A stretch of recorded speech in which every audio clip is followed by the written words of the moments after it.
जय हिंद दोस्तों, मैं नवीन शर्मा आप सभी का स्वागत करता हूं। आशा करता हूं आप सब एकदम अच्छे हैं, एकदम बेहतरीन हैं। एक बार सारे प्यारे दोस्त बताएंगे आप सब कैसे हैं। उम्मीद करेंगे अच्छे होंगे, शानदार होंगे, बहुत अच्छे से अपनी पढ़ाई को आगे जारी रखते होंगे। कुछ टारगेट्स मैं हमेशा कहता हूं कि वो आपके जीवन में होने चाहिए और उनके लिए हमको दम लगाना चाहिए। अच्छी योजना के साथ में हमको उनके लिए प्रयास करना चाहिए और हम प्रयासरत होंगे। साथ ही उसी सीरीज में हम आगे बढ़ रहे हैं। आपका प्रेसिडेंट यानी कि आज राष्ट्रपति को हम समझेंगे। ठीक है। देखो, राष्ट्रपति और राष्ट्रपति की शक्तियां, जो भी शक्तियां हैं या राष्ट्रपति से संबंधित जो भी अनुच्छेद हैं या हमारे संविधान में राष्ट्रपति के बारे में जो कुछ भी बताया गया है वो बहुत ब्रॉड है, बहुत विस्तृत है। तो हमको इसको धीरे धीरे ही समझना होगा ताकि हमारी जो सामान्य समझ है वो विकसित होने के साथ साथ में परीक्षा में चाहे कितना भी जटिल प्रश्न आए हम उसको कर पाएं। ठीक है, तो कंटिन्यू करेंगे और प्रेसिडेंट को समझेंगे। एक बार थम्स अप कर दें जी भैया, हम तैयार हैं। और बाकी नमस्कार दोस्तों, आपका स्वागत है हमारे दिव्यास्त्र क्लासेज यूट्यूब चैनल पर। Thank you. बता दीजिए आप सब कैसे हैं। ठीक है, शुरू करें। तो शुरू करते हैं। आपका नोट करेंगे आप लोग सबसे पहले, यानी हम भाग 4 क्या तक पढ़ चुके थे? 4 थे। आज हम पढ़ रहे हैं पार्ट 5, भाग 5। और भाग 5 किसके बारे में बताता है ये आप बताएंगे मुझे। भाग 5 बताता है संघ की कार्यपालिका के बारे में। संघ की कार्यपालिका यानी कि इसको हम यूनियन एग्जीक्यूटिव भी कह सकते हैं। यूनियन एग्जीक्यूटिव, संघ की कार्यपालिका। आप सबको पता होगा, इसमें आज हमको पढ़ना है संघ की कार्यपालिका। लेकिन आप सब इतना भी जानते होंगे जो भाग 5 है वो सिर्फ यूनियन को बताता है, संघ को बताता है। भाग 5 संघ को बताता है, जिसमें हमारे आर्टिकल 52 से लेकर के 151 तक आते हैं। अगर हम यूनियन की बात करते हैं तो सिर्फ यूनियन यानी कि संघ जो है हमारा यूनियन, यूनियन में जो आर्टिकल है वो 52 से शुरू करके 151, ये तो आप जानते हैं, संविधान के भाग में आपको बता चुका था। अब बड़ी बात ये आती है कि इसी में से एक पार्ट है संघ की कार्यपालिका, जो हमको डिस्कस करना है अपनी आज की क्लासेस में या इससे अगली वाली क्लासेस में। आप मुझे बताएं, जैसे मैं आपसे पूछना चाहूंगा कि संघ की कार्यपालिका में कौन कौन से पद आते हैं, कौन सा नाम आप जानते हैं, तो आप कहेंगे भैया इसमें हम जानते हैं यूनियन एग्जीक्यूटिव में हम पढ़ने वाले हैं। यूनियन एग्जीक्यूटिव के बारे में जो हम पढ़ने वाले हैं उसके बारे में अच्छा आइडिया ये लगेगा कि यहाँ पर हम पढ़ते हैं आपका आर्टिकल 52 से लेकर के 78 तक। बात क्लियर है? संघ में तो 52 से 151 है, लेकिन जब संघ में हम देखते हैं संघ की कार्यपालिका तो वो 52 से 78 तक है। अब सोचिए इन आर्टिकल्स में कौन कौन आते होंगे, तो आप क्या बोलेंगे? इन आर्टिकल्स में भैया एक तो हम आपका प्रेसिडेंट साहब को पढ़ते हैं संघ की कार्यपालिका में। प्रेसिडेंट अर्थात हमारे राष्ट्रपति होंगे, राष्ट्रपति। वाइस प्रेसिडेंट, वाइस प्रेसिडेंट हम इनमें पढ़ते हैं, यानी कि जो हमारे उपराष्ट्रपति होंगे, उपराष्ट्रपति।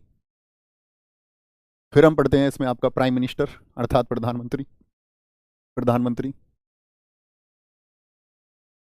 ठीक है। फिर हम इसमें पढ़ते हैं आपका काउंसिल ऑफ मिनिस्टर्स,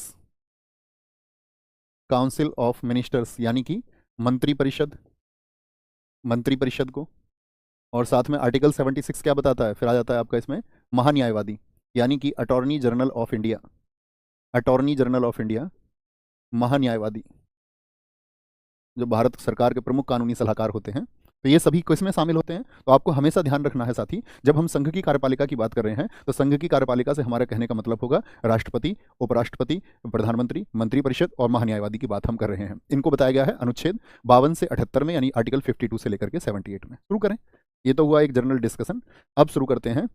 सबसे पहले हम राष्ट्रपति के सभी अनुच्छेद, नोट कर लेना इस बात को, लिखना, नोट बना के लिखें, सॉरी नोट बना के लिखें। राष्ट्रपति के सभी अनुच्छेद, सभी अनुच्छेद, all articles related to president, all article related to president कौन से होते हैं? पहले आता है हमारा आर्टिकल 52, फिर आर्टिकल 53, फिर आर्टिकल 54, फिर आर्टिकल 55, आर्टिकल 56, फिर 57। पहले इनको लिख लें, फिर इनको एक्सप्लेन करके बहुत अच्छे से समझेंगे। 58, 59, 60 एंड 61, ऐसे लिख लीजिए। आर्टिकल, आर्टिकल 52 क्या बोलते हैं इसमें? 30 साल पुरानी एक ट्रिक, प्राचीन पुस्तकों की ट्रिक, कौन सी? पकानी कोका दियो दसम, पका नी को का दू यो दसम। राजस्थान ज्ञान एक चैनल हुआ करता था, उसने इसको सबसे पहले दिया था ट्रिक को। मतलब चैनल क्या, वो एक मतलब गूगल का एक पेज हुआ करता था। तो बहुत सारे टीचर्स इसको पढ़ाते हैं और ये सबसे आसान तरीका है मतलब याद करने का। देखना सबसे पहले क्या बोलेंगे हिंदी में, फिर इंग्लिश में बात करेंगे, इसको ध्यान से देखना। तो पकानी कोका दियो दसम, पा से क्या है बताते चलिए, आर्टिकल 52 में पैसे क्या मतलब होगा, आप सारे शब्द लिखेंगे तो और अच्छा मेमोराइज होगा। पद बताया गया है। 53 का मतलब है कार्यपालिका का प्रमुख होगा, कार्यपालिका का प्रमुख होगा, कार्यपालिका, कार्यपालिका का प्रमुख होगा। नी से क्या बताया गया है आपका, नी से बताइए क्या शब्द हो सकता है, निर्वाचन, निर्वाचन को बताया गया है। को से कोटा को बताया गया है। का से कार्यकाल को बताया गया है, कार्यकाल। दू से दोबारा, दोबारा राष्ट्रपति बन सकते हैं। योग्यता बताई गई है, योग्यता। दशाएं बताई गई हैं, अभी हम इस बारे में बात करेंगे दशाएं क्या क्या हैं। सा से शपथ बताई गई है। और 61 में बताया गया है महाभियोग को, महाभियोग को, ठीक है। और लिखें 62 में बताया गया है आपका रिक्ति को, रिक्ति, वैकेंट सीट हो जाएगी जब राष्ट्रपति अपने पद पर नहीं बने रहेंगे। ओके, तो बताएं पहले क्या बताया गया है आपका, पद होगा। पद का मतलब क्या हो गया, पद से पद किसका पद होगा, president, there shall be a president of India. क्या बताया गया है, वो कार्यपालिका के प्रमुख होंगे। कार्यपालिका के प्रमुख मतलब उनको कार्यपालिका की शक्तियां दी गई हैं यहाँ पर, और इसको थोड़ा सा मॉडिफाइड करना, कार्यपालिका की शक्ति लिखें तो ज़्यादा अच्छा होगा। कार्यपालिका की शक्ति दी गई है, कार्यपालिका की शक्ति। और कार्यपालिका की शक्ति को हम क्या बोलेंगे, आपका एग्जीक्यूटिव पावर्स की बात की गई है, एग्जीक्यूटिव पावर्स। निर्वाचन अर्थात आपका इलेक्शन। कोटा से मतलब क्या होता है, कोटा से मतलब होता है कि जो निर्वाचन की रीति है, निर्वाचन किस प्रकार से होगा, निर्वाचन की रीति। रीति का मतलब होता है, हम कह सकते हैं इसको manner of election, manner of election, कि भाई एकल संक्रमण या मत से होता है, समान अनुपातिक प्रणाली से होता है, या गुप्त मतदान होता है। कार्यकाल, कार्यकाल को हम क्या बोलेंगे, टर्म। अच्छा बताइए कितने वर्ष का कार्यकाल होता है राष्ट्रपति साहब का, कितने लोग बता सकते हैं। दोबारा, दोबारा का मतलब क्या हुआ आपका, री इलेक्शन, री इलेक्शन। योग्यता अर्थात आपका क्वालिफिकेशंस, क्वालिफिकेशंस बताई गई भाई कि आपको प्रेसिडेंट होने के लिए क्वालिफिकेशंस। दशाएं, दशाएं का क्या मतलब हो गया आपका, कि कंडीशंस क्या होंगी, कौन सी कंडीशंस अप्लाई होंगी। शपथ, ओथ और अफर्मेशन बोल सकते हैं इसको, शपथ या प्रतिज्ञान बोलते हैं, अफर्मेशन। महाभियोग, इम्पीचमेंट, इम्पीचमेंट। और रिक्ति यानी कि वैकेंट होने पर क्या होगा, वैकेंट होने पर क्या होगा। इतना लिख चुके हैं, फिर समझें सब चीज़ों को विस्तार से। भैया 5 वर्ष का कार्यकाल होता है। बहुत बढ़िया जी, बहुत बढ़िया, अभी सारी चीज़ों को समझना है। ये नोट कर चुके हैं, नोट कर चुके हैं ये आराम से। तो एक तो डायरेक्ट क्वेश्चन बनता है, जैसे आपसे पूछ लेगा राष्ट्रपति पुनर्निर्वाचन की योग्यता रखते हैं, उनको फिर से निर्वाचित किया जा सकता है, तो पुनर्निर्वाचन किस में बताया गया, तो पुनर् का मतलब क्या हो गया, दोबारा, पुनः, फिर से, री इलेक्शन। तो ये 57 में, तो सीधा प्रश्न बन रहा है आपका, ठीक है। जैसे आपसे कह देगा राष्ट्रपति साहब के निर्वाचन के लिए किस आर्टिकल में बताया गया, 54 में बताया गया है। भारत का एक राष्ट्रपति होगा, यह किस आपका आर्टिकल में बताया गया, 52 में बताया गया है। शुरू करें। तो ये बात क्लियर हो गई आप लोगों को। तो अब इन आर्टिकल्स को हमको समझना है बहुत अच्छे से। लिखें आर्टिकल 52 क्या कहता है, आर्टिकल 52, आर्टिकल 52 कहता है, पहला बिंदु लिखें, भारत का राष्ट्रपति होगा, अनिवार्य है ये बात, ऐसा नहीं हो सकता कि देश में राष्ट्रपति ना हो। भारत का राष्ट्रपति होगा, लिख लेना, ये अनिवार्य बात है। There shall be a president of India, shall be a president of India. भारत का एक राष्ट्रपति होगा। दूसरी बात की गई है, वह भारत का प्रथम नागरिक होता है। क्या बोलेंगे, हालांकि संविधान में इस बात को नहीं लिखा गया है, तो जो राष्ट्रपति होगा वो प्रथम नागरिक होगा, फर्स्ट सिटीजन ऑफ इंडिया। अगर आपसे कभी भी पूछे फर्स्ट सिटीजन ऑफ इंडिया कौन है, अब ये क्या होता है भैया फर्स्ट सिटीजन ऑफ इंडिया, इस बात का क्या मतलब है। देखो हमारे देश में जितने भी आपका संवैधानिक पद हैं उनको साथ ही सीनियरिटी के हिसाब से रखा गया है, उनको वरीयता दी गई है। जैसे पहले पर राष्ट्रपति होते हैं, तो मेरा प्रश्न आपसे ये रहेगा, दूसरा जो सीनियरिटी में ऑर्डर है वो दूसरा पद किसको माना गया है, दूसरा सबसे बड़ा पद कौन सा है। तो आपको याद रखना है हमेशा कि राष्ट्रपति साहब पहला सबसे बड़ा पद है, दूसरे नंबर पर बाकी सब उनसे नीचे, यानी कि जैसे उपराष्ट्रपति साहब आएंगे, ठीक है। भारत का प्रथम नागरिक होगा। और तीसरी बात क्या बोलेंगे, ये संवैधानिक प्रमुख होता है, संवैधानिक प्रमुख। भाई भारत के प्रथम नागरिक होने की बात हम इसको कर रहे हैं, तो संवैधानिक प्रमुख कौन होगा, कॉन्स्टिट्यूशनल चीफ किसको कहा गया है, कॉन्स्टिट्यूशनल चीफ। ये 3 बातें याद रखनी है इससे, आर्टिकल 52 से। मुख्य बात क्या हुई कि राष्ट्रपति का पद बताया गया है, राष्ट्रपति प्रथम नागरिक है और साथ में संवैधानिक प्रमुख है, इन बातों को किया गया है। फिर हम आते हैं आपका अगले आर्टिकल, आर्टिकल 53 की ओर। आर्टिकल 53 ये क्या कहता है? देखो आर्टिकल 53 का जो सब सेक्शन 1 है उसमें बताया गया है संघ की कार्यपालिका की शक्ति। अब आपको बोलते चलना है, 53 में क्या बताया गया था बताओ? संघ की, याद रखिए, पका नी पा फिर का यानी कार्यपालिका की शक्ति को बताया गया। संघ की कार्यपालिका की शक्ति, कार्यपालिका की जो शक्ति है यानी कि एग्जीक्यूटिव पावर्स ऑफ जो यूनियन है, एग्जीक्यूटिव पावर्स ऑफ यूनियन कौन होगा बताएंगे? संघ की कार्यपालिका शक्ति किसमें होगी? याद रख लेना, राष्ट्रपति में निहित होती है। किसमें होती है? इन प्रेसिडेंट, ये लिख लीजिए, सिर्फ राष्ट्रपति में निहित होती है। दूसरा प्रश्न मेरा ये है कि ये नाम मात्र के प्रमुख होते हैं कार्यपालिका के या वास्तविक प्रमुख होते हैं? आप देखो हमारे देश में क्या सारी शक्तियां आप देखते होगे, वास्तविक रूप से जो शक्तियां वो किसके हाथ में है? तो क्या कहेंगे आप कहेंगे भैया वास्तविक रूप से जो शक्तियां वो तो प्रधानमंत्री के हाथ में है, इनके पास क्या है? आपका नाम मात्र की कार्यपालिका है। ठीक है, तो राष्ट्रपति में निहित होंगे, राष्ट्रपति में निहित होंगे। राष्ट्रपति में निहित होने का क्या मतलब होता है? इसका मतलब होता है जिसका प्रयोग या तो प्रेसिडेंट स्वयं करें, इस शक्ति का जिसका प्रयोग स्वयं यानी कि खुद, हिमसेल्फ, या अपने अधीनस्थ अधिकारियों द्वारा, या अपने अधीनस्थ अधिकारियों द्वारा करेगा, अधिकारियों द्वारा करेगा। क्या बात हम समझे? Shall be exercised, shall be exercised by himself, और बाय हिम either डायरेक्टली और थ्रू अधीनस्थ अधिकारी बोले तो ऑफिसर सबॉर्डिनेट्स। बात समझ में आई? यानी कि जो कार्यपालिका की शक्ति है वो किसको बताया गया है? आपका प्रमुख बताया गया है हमारे संविधान में, किसको? राष्ट्रपति को, कि वो पावर्स जो है वो राष्ट्रपति में होंगी और जिनका प्रयोग राष्ट्रपति या तो स्वयं, मतलब स्वयं का मतलब है सीधे तौर पर खुद उनका प्रयोग करें, या चाहे तो जो उनके सबॉर्डिनेट्स है यानी कि जो अधीनस्थ अधिकारी उनके माध्यम से करें। बात क्लियर है? भैया अभी कितनी और क्लासेस चलेंगे दोस्त? अभी हमने पढ़ना शुरू किया है, जब तक खत्म नहीं होगा तब तक क्लासेस चलेंगी, इतना कह सकता हूँ। ये मुझे भी नहीं पता कितनी क्लासेस चलेंगी। तुम्हें कोई दिक्कत है? नहीं करता मन पढ़ने का? जब भी मन करता है कि भैया ये पता चल जाएगी कितनी क्लासेस होंगी। ठीक है, खुद नहीं पता दोस्त मुझे, आगे आएंगे, जब तक खत्म नहीं होगा तब तक। फिर आता है, क्या बात की हमने यहाँ पर?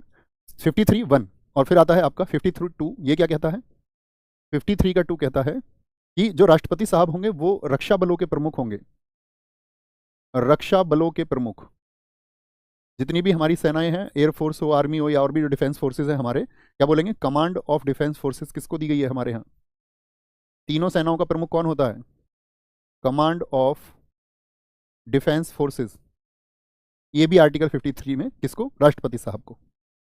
समझते हो ना, कॉमन सी बात है। तीनों सेना, आपका थल सेना हो, चाहे वायु सेना हो, चाहे नौसेना हो, इन सब के तो अपने प्रमुख होते ही हैं। थल सेना प्रमुख हो गए, नौसेना प्रमुख हो गए, या वायु सेना प्रमुख हो गए। उनके लिए उनसे भी आपका जो सर्वोच्च कमांडर बनाया गया है वो किसको? प्रथम नागरिक को बनाया गया है, हमारे राष्ट्रपति साहब को बनाया गया है। ओके, फिर बात आती है आर्टिकल 54। आर्टिकल 54 क्या कहता है? आर्टिकल 54 ये कहता है राष्ट्रपति का निर्वाचन, राष्ट्रपति का निर्वाचन।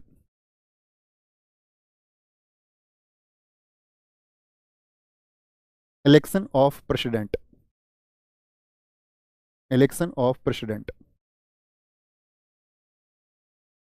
पहला मेरा प्रश्न आपसे रहेगा कि भाई जब हम राष्ट्रपति जी को निर्वाचित करने की बात कर रहे हैं तो उनको निर्वाचित करने के लिए पहले निर्वाचन की बात आ गई, शर्त उनकी बाद में आई है कि कौन सी शर्त होनी चाहिए, उन पर हम अभी बात करेंगे। तो निर्वाचन की जब बात आती है तो मुझे ये बताइए, क्या आप राष्ट्रपति जी के पद के लिए अपना आवेदन कर सकते हैं, नामांकन कर सकते हैं आप? हाँ या ना? भाई जब कभी भी आपको चुनाव लड़ना है तो पहली बात तो आपको नॉमिनेशन ही करना पड़ेगा ना, नामांकन करना पड़ेगा आपको कि भाई मैं राष्ट्रपति साहब का चुनाव जो है वो लड़ना चाहता हूँ, मैं राष्ट्रपति बनना चाहता हूँ इस देश का, या मैं ऐसा बोल दूँ तो क्या हम लड़ सकते हैं? हाँ या ना? सब लोगों ने बोला नो नो नो नो। ऐसा क्यों? ऐसा नहीं है कि आप चुनाव नहीं लड़ सकते, आपको अपनी नो को यस में लिखिए, पहले तो लड़ सकते हैं, लड़ सकते हैं, लेकिन इसके लिए शर्तें हैं कि आपको कुछ साथी प्रपोजर्स होने चाहिए, प्रस्तावक होने चाहिए। कम से कम वो प्रस्तावक होने चाहिए, सांसद तो 50 सांसद, और साथ में आपका अगर बात करते हैं आवेदक जो होते हैं वो भी 50 होने चाहिए, कम से कम 50। तो इस तरह से 100 सांसद यदि आपके पक्ष में हो जाएं, 100 सांसद, और वो ये बोले कि ठीक है ये व्यक्ति जो है वो राष्ट्रपति साहब का चुनाव लड़ेंगे, मान के चलो आप जो है इस देश में 100 सांसद ऐसे चुन लें, आपका उनको आप 1-1 हज़ार करोड़ रुपए दे दें, 1-1 हज़ार करोड़ रुपए, 2-2 हज़ार करोड़ रुपए आप उनको दे दें, थोड़ा एज्यूम करके देखिए, और आप ये बोलें कि जी ठीक है हमारा नाम आप आगे बढ़ाइए, तो आपका नाम आगे बढ़ सकता है, हाँ या ना? चांसेस हैं आपका नाम आगे बढ़ने के, अगर अप्रूवर भी आपको मिल गए, ठीक है, और साथ में आपको साथी जो प्रपोजर थे वो भी मिल गए 50-50, तो आप कहेंगे भैया चांसेस हैं कि आपका नाम आगे बढ़ा दिया जाए, और फिर जो आपके पक्ष में वोट डालेंगे या जो भी विधायक या सांसद जो वोट डालते हैं उन सबको आप बहुत सारा पैसा भेज दें। लेकिन ये सब चीज़ें कैसी हुई? कल्पना से परे की चीज़ें हुई, क्योंकि जो जिस पार्टी के व्यक्ति हैं वो उस पार्टी के प्रति निष्ठा रखते हैं, जो वहाँ के सांसद हैं या जो विधायक है वो अपनी पार्टी के प्रति निष्ठा रखता है। ठीक है, कहाँ से आया भैया जी इतना पैसा? अरे नहीं, हम एज्यूम कर रहे हैं, हम ये नहीं कह रहे हैं इतना पैसा आ चुका है। ठीक है, यहाँ देखेंगे राष्ट्रपति का निर्वाचन, तो क्या बोलेंगे निर्वाचन इसमें? जब किसी को हम चुनने जा रहे हैं तो सबसे पहली बात तो कहीं किनारे पे रखना, जब नामांकन होगा, नामांकन नॉमिनेशन, तो उस टाइम पे क्या होगा? मिनिमम, मिनिमम का अर्थ है कम से कम 50 प्रस्तावक चाहिए, यानी कि 50 प्रोपोजर्स होने चाहिए, आपका 50 प्रोपोजर्स होने चाहिए, साथ में 50 क्या होने चाहिए? समर्थक,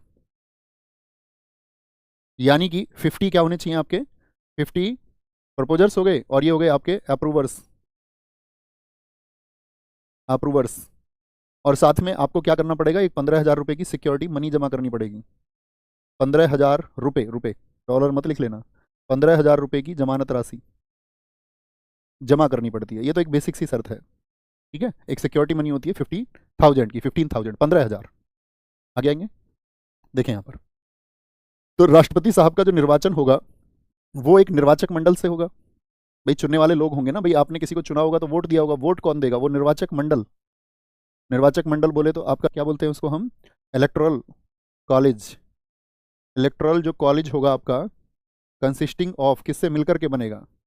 कंसिस्टिंग ऑफ, कौन कौन उसमें शामिल होंगे ये देखने की बात है। पहली बात, कौन शामिल होंगे? संसद के दोनों सदनों के, संसद के दोनों सदनों के, दोनों सदनों के निर्वाचित सदस्य। इस शब्द को लिखिए, कैसे सदस्य होंगे?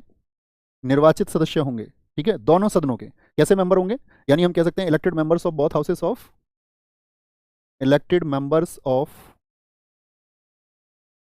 Both houses of parliament.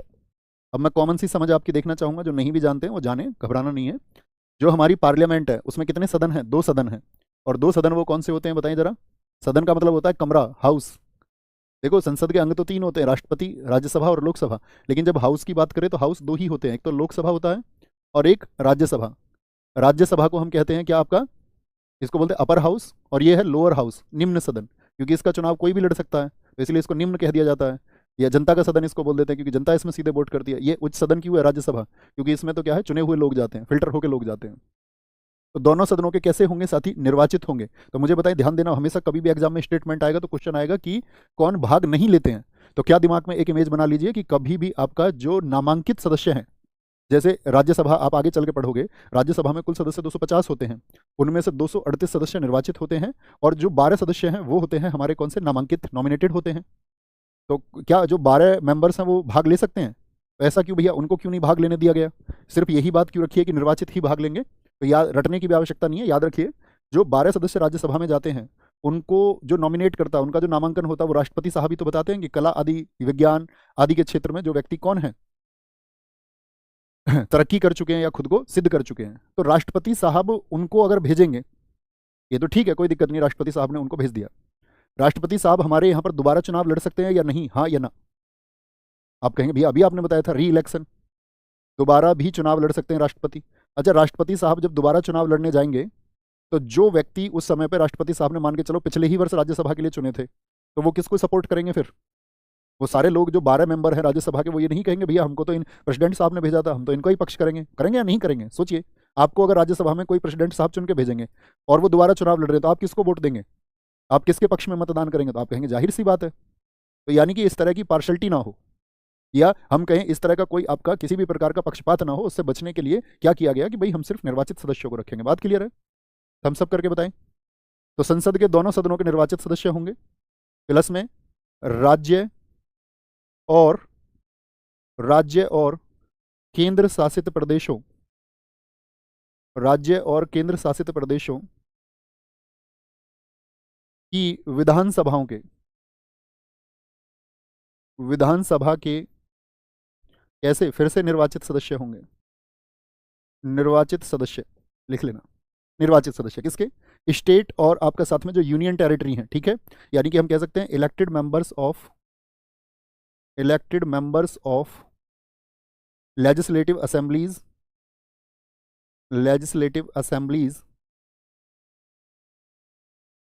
Of state and UTs. देखो यहां पर बात समझे। अब क्या ये मुझे बताओ, सभी राज्यों में विधानसभा होती है, हाँ या ना? आप क्या समझते हैं? जैसे आप अपने जिस भी स्टेट से होंगे, आप जरा सोचिए वहां पर विधानसभा चुनाव होते हैं कि नहीं होते हैं? आप कहेंगे भैया हाँ वहां पर विधानसभा है, भारत की सभी राज्यों में विधानसभा है। विधान परिषद जरूरी नहीं है कि सभी राज्यों में हो, यानी कि जो विधानमंडल का निम्न सदन है, निम्न सदन को हम बोलते हैं आपका विधानसभा, उच्च सदन को हम बोलते हैं विधान परिषद। विधान परिषद सभी में हो ये जरूरी नहीं है, क्योंकि विधान परिषद कितने में है हमारा? सिर्फ 6 स्टेट में है। आपका उत्तर प्रदेश में है, बिहार में, महाराष्ट्र में, कर्नाटक में, आंध्र प्रदेश में, तेलंगाना में, सिर्फ 6 स्टेट्स में। लेकिन विधानसभा सभी जगह है। तो उन सभी विधानसभाओं में जो भी सदस्य क्या हुए हैं, इलेक्टेड हुए हैं। दूसरी बात, यूटी बोलते हैं यूनियन टेरिटरी को, केंद्र शासित प्रदेश। केंद्र शासित प्रदेश 8 है, लेकिन क्या 8 के 8 केंद्र शासित प्रदेशों में विधानसभा है, हाँ या ना? आप कहेंगे नहीं भैया। तो मुझे बताइए जरा कितने केंद्र शासित प्रदेश ऐसे हैं जिनमें आपका विधानसभा है? यानी कि आपका अगर हम बात करें लेजिस्लेटिव असेंबली आपका कितने यूटीज में है, विधानसभा कितने में? आंसर आई पहले फटाफट से, तो पता चलेगा आप सब लोग कितना अच्छा जानते हैं। कुछ 2 कह रहे हैं, कुछ 3 कह रहे हैं। तो क्या बोलेंगे भैया, यहां पर लिख लेना कौन कौन से हैं। आपका दिल्ली है, दिल्ली यूटी की बात कर रहे हैं, दिल्ली। पुडुचेरी में विधानसभा है, दिल्ली में तो अभी चुनाव भी होने वाले हैं, आपको पता होगा। दिल्ली चुनाव के बारे में जानते होगे ना, कांग्रेस ने कन्हैया कुमार को अपना चीफ बना दिया, वहां पे सीएम फेस बना दिया है। आजकल तो बड़ा चर्चा में होगा आपका। अवध ओझा पार्टी ज्वाइन कर चुके हैं, आम आदमी पार्टी। केजरीवाल जी प्रयास कर रहे हैं, बीजेपी प्रयास कर रही है वहां पर दिल्ली के लिए। दिल्ली, पुडुचेरी और साथ में आपका तीसरा है जम्मू और कश्मीर। जम्मू और कश्मीर, देखो जम्मू और कश्मीर पहले क्या होता था बताएं? पहले तो 370 के तहत वो स्टेट होता था, लेकिन 31 अक्टूबर 2019 को क्या हुआ था? जम्मू कश्मीर में से क्या बना दिया गया? 2 यूटी बना दिए गए थे, एक आपका जम्मू कश्मीर और एक आपका लद्दाख को बना दिया गया। तो जम्मू कश्मीर जब साथी यूटी बन गया तो वहां पे विधानसभा है या नहीं है? आप कहेंगे हाँ जी भैया वहां भी विधानसभा है। तो पहले तो हम 2 पढ़ते थे, लेकिन 2019 के बाद से तीसरा भी आपको याद रखना है, ठीक है? किसको? जम्मू कश्मीर को, पुडुचेरी को और दिल्ली को, ठीक है? तो क्या बोलेंगे, दिल्ली और पुडुचेरी तो पहले से ही है, इनको याद रख लेना। ये आपका जोड़ी गई थी किससे? जो 70वां संविधान संशोधन हुआ था 1992 में, उससे उससे पहले नहीं होते थे। यूटी की विधानसभा उससे पहले भाग नहीं लेती थी, इनको जोड़ा ही गया 1992 से। और 2019 से कौन है आपका? वो जम्मू कश्मीर। बात क्लियर है? छोटी सी बात थी। अब मैं आपसे पूछूंगा जरा कुछ क्वेश्चन मैं आपसे पूछूंगा, तो जरा क्लियर करना। जैसे मैं आपसे बोल दूं यहाँ पर, यूपी की जो विधान परिषद है, इसके सदस्य भाग लेंगे, यस और नो? हाँ या ना? यूपी या किसी भी स्टेट की विधान परिषद है, क्या भाग लेंगे? आप कहेंगे नहीं भैया नहीं ले सकते हैं। अच्छा, दूसरा, यूपी की जो साथी विधानसभा है, लेजिस्लेटिव काउंसिल तो जिक्र नहीं हुआ कहीं पे, लेजिस्लेटिव असेंबलीज का जिक्र हुआ। तो यूपी की जो लेजिस्लेटिव असेंबली है, अगर इसमें कोई नामांकित है, नॉमिनेटेड है, क्या वो भाग ले सकता है क्या? आप कहेंगे नहीं भैया वो भाग नहीं ले सकता है। तो आप किस बात पर समझे कि आपको दिमाग से निकाल देना है इस बात को कि भैया आपका जो नॉमिनेटेड है वो तो भाग ले ही नहीं सकते। और क्यों नहीं ले सकते ये मैंने आपको एक्सप्लेन कर दिया, क्योंकि फिर वो क्या करेंगे, आपका पक्ष लेंगे, उनका साइड लेंगे। ओके, चले आगे। क्लियर है? 54 कौन कौन राष्ट्रपति साहब के चुनाव में भाग लेगा, इस बात में किसी को कोई दिक्कत, कोई परेशानी नहीं होनी चाहिए। आगे आर्टिकल 55 बताता है आपका राष्ट्रपति के निर्वाचन की प्रणाली। राष्ट्रपति के निर्वाचन की प्रणाली किस देश से लिया था हमने? जब मैंने आपको रिसोर्सेज बताए तब बताया था, जरा आंसर आए। राष्ट्रपति के निर्वाचन की प्रणाली यानी कि manners of election of president, manners of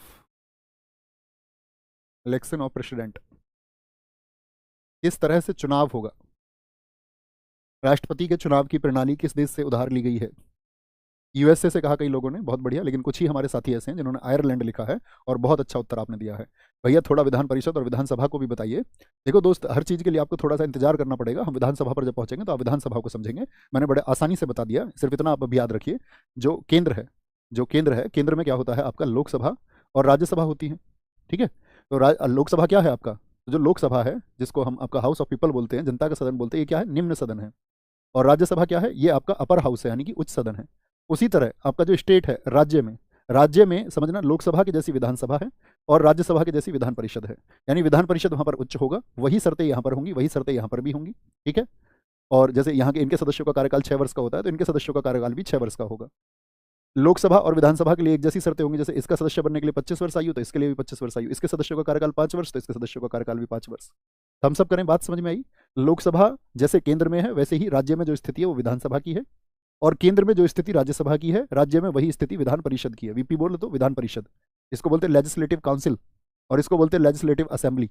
विधानसभा को legislative assembly and legislative council. तो लेजिस्लेटिव काउंसिल की जो स्थिति है वो आपका अपर हाउस है, इतना। लेजिस्लेटिव असेंबली वो लोअर हाउस है, वो लोकसभा है। कोई दिक्कत इतनी छोटी सी बात में?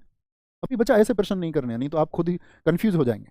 एक बच्चे ने जैसे लिखा यूटी के बारे में थोड़ा बताइए, मैं पहले ही बता चुका हूं दोस्त, जिनमें प्रशासन सीधा केंद्र के माध्यम से हो। एक हमारे साथी ने पूछा विधानमंडल क्या होता है, तो अभी विधानमंडल पर हम पहुंचे ही नहीं है, संयम रखना है। अभी जिसको हम सीख रहे हैं उस पर हमको ध्यान लगाना है। विधानमंडल में आगे बताऊंगा आपको कि विधानमंडल के 2 आपका साथी सदन होते हैं, आपका विधानसभा और विधान परिषद, लेकिन उसके 3 आपका क्या बोलेंगे, 3 अंग होते हैं, जो आपका विधान सभा, विधान परिषद और राज्यपाल को मिलकर बनते हैं। उसके लिए हमको इंतजार करना पड़ेगा। ओके, ऐसे नहीं कि बीच में आप कुछ भी प्रश्न पूछेंगे तो अभी तो मैंने उत्तर दे दिया, लेकिन आगे से नहीं देंगे। क्यों नहीं देंगे? क्योंकि उससे कोई अर्थ नहीं है उसका, आप समझ जाओगे, जान जाओगे। ठीक, तो ये प्रणाली कहाँ से ली है? राष्ट्रपति के निर्वाचन की प्रणाली, ये याद रख लेना, हमने आयरलैंड से ली है, आयरिश संविधान से। ठीक है साथी, कहाँ से भैया? हमने इसको आयरलैंड से लिया है।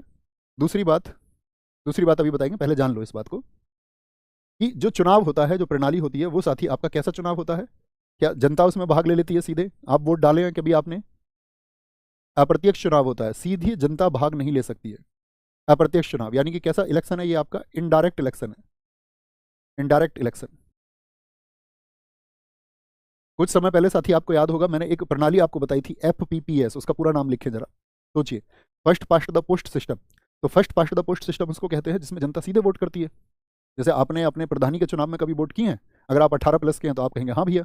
तो वो जहां पर जनता ने सीधे वोट कर दिया, 18+ के जो भी मतदाता है, तो वो क्या हो गया? FPPS। विधानसभा चुनावों में आपने कभी वोट किया हो, या आपका जिला पंचायत के चुनावों में आपने कभी वोट किया हो, ठीक है, तो वो सब क्या है आपका? लोकसभा के चुनावों में आपने वोट किया हो, जब भी पीछे चुनाव थे, शायद आप में से बहुत सारे साथी वोट डाल के आए होंगे आपका 2024 के चुनावों में, तो आप क्या कहेंगे? वो सब है FPPS, जहां जनता सीधे वोट डाल रही है। लेकिन ये वो क्या होता है? वो डायरेक्ट इलेक्शन है, प्रत्यक्ष चुनाव है। ये कैसा? इसमें जनता की सीधी भागीदारी नहीं होती है, जनता के द्वारा जो चुने गए लोग हैं, जिनको आपने चुना, और वो चुने हुए कौन थे? अभी मैंने बताया। एक कौन होंगे? जो साथी आपका संसद के दोनों सदनों के निर्वाचित सदस्य होंगे, और साथ में विधानसभाओं और केंद्र शासित प्रदेशों के जो विधानसभा हैं उनके भी निर्वाचित सदस्य होंगे। तो वो किसने चुने थे? हम सबने चुने थे, हर एक उस वोटर ने चुना है जिसने वोट डाला है। बात क्लियर है? तो अप्रत्यक्ष चुनाव होता है यहाँ पर, वो लोग वोट डालते हैं, तो सीधे वोट तो लोगों ने डाला नहीं, अप्रत्यक्ष चुनाव हुआ। अब उसको कैसे चुना जाएगा? तो उसको हम बोलते हैं आनुपातिक, आनुपातिक प्रतिनिधित्व। आनुपातिक प्रतिनिधित्व, यहां से UPSC प्रश्न पूछता है इससे, आनुपातिक प्रतिनिधित्व। कैसा क्वेश्चन पूछेगा अभी बताएंगे। प्रोपोर्शनल, इसको अपनी कॉपी में नोट करना जरा, प्रोपोर्शनल रिप्रेजेंटेशन इसको बोलते हैं, रिप्रेजेंटेशन, ठीक है। और साथ में आपका एकल संक्रमणीय मत, तीसरी बात लिखिए, एकल संक्रमणीय मत, यानी कि single transferable vote, single transferable vote. चौथी बात लिखिए, गुप्त मतदान होगा। गुप्त स्पष्ट नहीं है, गुप्त मतदान होता है। गुप्त मतदान का मतलब है सीक्रेट बैलेट की बात हम कर रहे हैं, सीक्रेट बैलेट। देखो, राष्ट्रपति के निर्वाचन की प्रणाली अप्रत्यक्ष चुनाव के द्वारा क्या बोलेंगे, अनुपातिक प्रतिनिधित्व के एकल संक्रमणीय मत में गुप्त मतदान द्वारा होता है। तो ये 4 चीजें हुई। अब दिमाग में प्रश्न आएगा ये क्या है, तो इनको कहीं कॉपी में नोट कर लीजिए। इसके लिए हमको एक बड़ी कक्षा लगानी पड़ेगी, लगभग 2 घंटे की, जिसमें हम स्टेट की तुलना करेंगे कि किसी स्टेट के विधायक के, एक विधायक के मत का मूल्य क्या होता है। ठीक है, एक बार थम्स अप कर दीजिए और टॉपिक को लिख लीजिए, इसको बताना भैया इसको हम जरूर करेंगे, आप मुझे याद दिलाएंगे, ठीक है, क्योंकि इसका वहां पर यहाँ पर कोई अर्थ नहीं है, तो उसके लिए हमको फिर अतिरिक्त बहुत सारा समय चाहिए। या हम अभी प्रेसिडेंट साहब के बीच में एक दिन एक सेशन रख लेंगे, एक सेशन में हम बताएंगे राष्ट्रपति के चुनाव में, क्योंकि बहुत जटिल प्रश्न इससे बनता है, बहुत अच्छा क्वेश्चन भी बनता है। आप अगर कभी देखोगे राष्ट्रपति से, तो यूपीएससी कभी प्रश्न पूछती है तो वो कभी आपसे राष्ट्रपति के अन्य चीज़ों को छोड़ करके जो क्वेश्चन बनने के सबसे ज़्यादा चांसेस होते हैं वो राष्ट्रपति साहब का जो कोटा है, चुनाव जो आपका प्रणाली है, इसमें किसी विधायक के मत का मूल्य से एक स्टेटमेंट दे देगा कि केरल और उत्तर प्रदेश की तुलना में कहाँ के विधायक के मत का मूल्य ज़्यादा होता है, या जैसे स्टेटमेंट दे देगा आपको एक कि जहाँ की जनसंख्या ज़्यादा है वहाँ के जो आपका विधायक के मत का मूल्य, जहाँ की जनसंख्या कम है वहाँ के विधायक के मत से मूल्य से अधिक होता है, सही है या गलत है, तो वो सब हमको जानना होगा इसमें। ओके, करेंगे आराम से, कोई दिक्कत नहीं है, अभी जो सीख रहे हैं उसको सीखें। अच्छा, ये जो प्रणाली बनाई गई है हमारे संविधान द्वारा बनाई गई है, हाँ या ना? क्या इस प्रणाली में कभी भविष्य में कोई संशोधन हो सकता है? राष्ट्रपति के निर्वाचन की प्रणाली को कभी भी, जो manners of election of president है, क्या उसको अमेंड किया जा सकता है? तो यहाँ पे एक छोटा सा बिंदु लिखना, ये मैं आपको बताना चाह रहा था तब, इसमें जो संशोधन होगा ना वो विशेष बहुमत से, याद रख लेना। इस प्रणाली में ऐसे लिख लीजिए, इस प्रणाली में संशोधन विशेष बहुमत और राज्यों की सहमति, यानी कि स्पेशल मेजोरिटी चाहिए, विशेष बहुमत और राज्यों की, सभी राज्य इसमें शामिल होंगे, राज्यों की सहमति से हो सकता है। ऐसा नहीं है कि ये प्रणाली स्थायी रहेगी, इसको क्या बोलेंगे, संशोधन हो सकता है, लेकिन उसके लिए क्या जरूरत होगी, सभी राज्यों की सहमति और एक स्पेशल मेजोरिटी की जरूरत होगी। ठीक है, तो दिक्कत 55 क्लियर है कि इसके चुनाव में भैया क्या बोलेंगे, जनता भाग नहीं लेती है, ये क्या लगाया, इसके चुनाव में जनता भाग नहीं लेती है। ओके, आगे आते हैं, नोट करना आप। अब लिखते हैं हम आर्टिकल, कितना हो गया, 55 हो गया ना, आर्टिकल 56, आर्टिकल 56 क्या कहता है, बताइए जरा, आप बताइए क्या कहता है। तो 56 में बताया गया है राष्ट्रपति की पदावधि, और राष्ट्रपति की पदावधि, पदावधि का मतलब क्या हो गया, कितने दिनों के लिए वो पद पर रहेंगे, term of office of president, office of president. देखो कल की क्लास के बारे में मैं आपको बताऊं, जो क्लास कल होगी, कल की क्लास बहुत इंटरेस्टिंग क्लास रहेगी। आप उसमें वो सेक्शन पढ़ रहे होंगे जो हम प्रेसिडेंट के बारे में अक्सर छोड़ देते हैं, जैसे राजेंद्र प्रसाद जी के बारे में प्रमुख क्या है, उन्होंने कौन सी बुक्स लिखी हैं, या जैसे मैं आपसे पूछ लूँ प्रणब मुखर्जी ने कौन सी बुक लिखी है, या उनका क्या योगदान है, क्योंकि वो हमारे राष्ट्रपति, हमको पढ़ने चाहिए उनके बारे में जो कॉमन फैक्ट्स हैं, और एसएससी तो बहुत पूछती है, ठीक है, प्रेसिडेंट की बुक्स को बहुत पूछती है, तो वो कल हमारा बहुत इंटरेस्टिंग और एक बहुत अच्छा सेशन रहेगा। ठीक है, तो राष्ट्रपति की जो पदावधि है, term of office of president, कितने दिन के लिए रहेगा भैया बताएं, तो आप बोलेंगे ये होता है 5 ईयर्स के लिए। कितने के लिए, 5 ईयर्स के लिए। लेकिन देखो ऐसा भी तो हो सकता है कि राष्ट्रपति साहब जो हैं ये आपका चुन लिए गए और वो प्रेसिडेंट बन गया, वो चाहते कि वो प्रेसिडेंट ना रहे और वो रिजिग्नेशन देना चाह रहे हैं, त्यागपत्र देना चाह रहे हैं, तो त्यागपत्र दे सकते हैं या नहीं दे सकते हैं, यानी रिजाइन कर सकते हैं 5 वर्ष से पहले या नहीं। तो आप कहेंगे जी भैया वो त्यागपत्र कर सकते हैं, वो रिजाइन कर सकते हैं, जो उनका रेजिग्नेशन लेटर है वो दिया जा सकता है, वो रिजाइन कर सकते हैं। तो वो रिजाइन जो करेंगे, जो त्यागपत्र होगा वो किसको देंगे, तो त्यागपत्र याद रख लेना वो उपराष्ट्रपति साहब को देंगे, वाइस प्रेसिडेंट को, क्योंकि इनकी जगह पे कौन काम करने आएगा, अगर राष्ट्रपति साहब का पद नहीं रहेगा तो राष्ट्रपति साहब का यदि पद खाली है तो उनकी जगह कौन जाएंगे, उपराष्ट्रपति। ठीक है, तो इसीलिए किसको देते हैं त्यागपत्र, उपराष्ट्रपति को, वाइस प्रेसिडेंट को, वाइस प्रेसिडेंट को क्या दे देते हैं, वो त्यागपत्र दे देते हैं। और इनका एक यहाँ पर ड्यूटी होता है उपराष्ट्रपति साहब का, जो वाइस प्रेसिडेंट है, याद रख लेना, वाइस प्रेसिडेंट उपराष्ट्रपति, इसकी सूचना लोकसभा स्पीकर को देते हैं, वो इसकी जो इन्फॉर्मेशन है, इसकी जो सूचना है वो किसको देंगे, इसकी सूचना लोकसभा स्पीकर, लोकसभा स्पीकर क्या होता है, जो निम्न सदन है उसमें साथ ही उसका अध्यक्ष होता है, इसकी सूचना लोकसभा स्पीकर को देते हैं। स्पीकर कौन होते हैं, अध्यक्ष होते हैं लोकसभा के। तो वो रिजाइन तो कर सकते हैं, रिजाइन करके किसको, आपका रेजिग्नेशन किसको देंगे, वाइस प्रेसिडेंट को। और वाइस प्रेसिडेंट का यहाँ पर क्या ड्यूटी है कि वाइस प्रेसिडेंट इसके बारे में तुरंत किसको सूचना देंगे, आपका, वो इसके बारे में सूचना देते हैं आपका लोकसभा स्पीकर को। ओके, तो ये क्या हुआ आपका यहाँ पर, दूसरी बात समझे कि इन्होंने त्यागपत्र दे दिया तो इनके तो पद खाली हो गया। अब इनका जो पद खाली हो गया तो यहाँ पर कौन काम करेंगे, उपराष्ट्रपति साहब इनकी जगह काम करेंगे। उपराष्ट्रपति साहब भी अगर त्यागपत्र दे दिया, उपराष्ट्रपति साहब भी नहीं है, तब कौन काम करेगा, तब कौन काम करेगा, लिख लेना इस बात को भी, यदि उपराष्ट्रपति भी नहीं है, वीपी लिख दें, वाइस प्रेसिडेंट, यदि वाइस प्रेसिडेंट भी त्यागपत्र दे दे, या नहीं है ऐसे लिख लीजिए सिर्फ, यदि वाइस प्रेसिडेंट भी नहीं, तब कौन,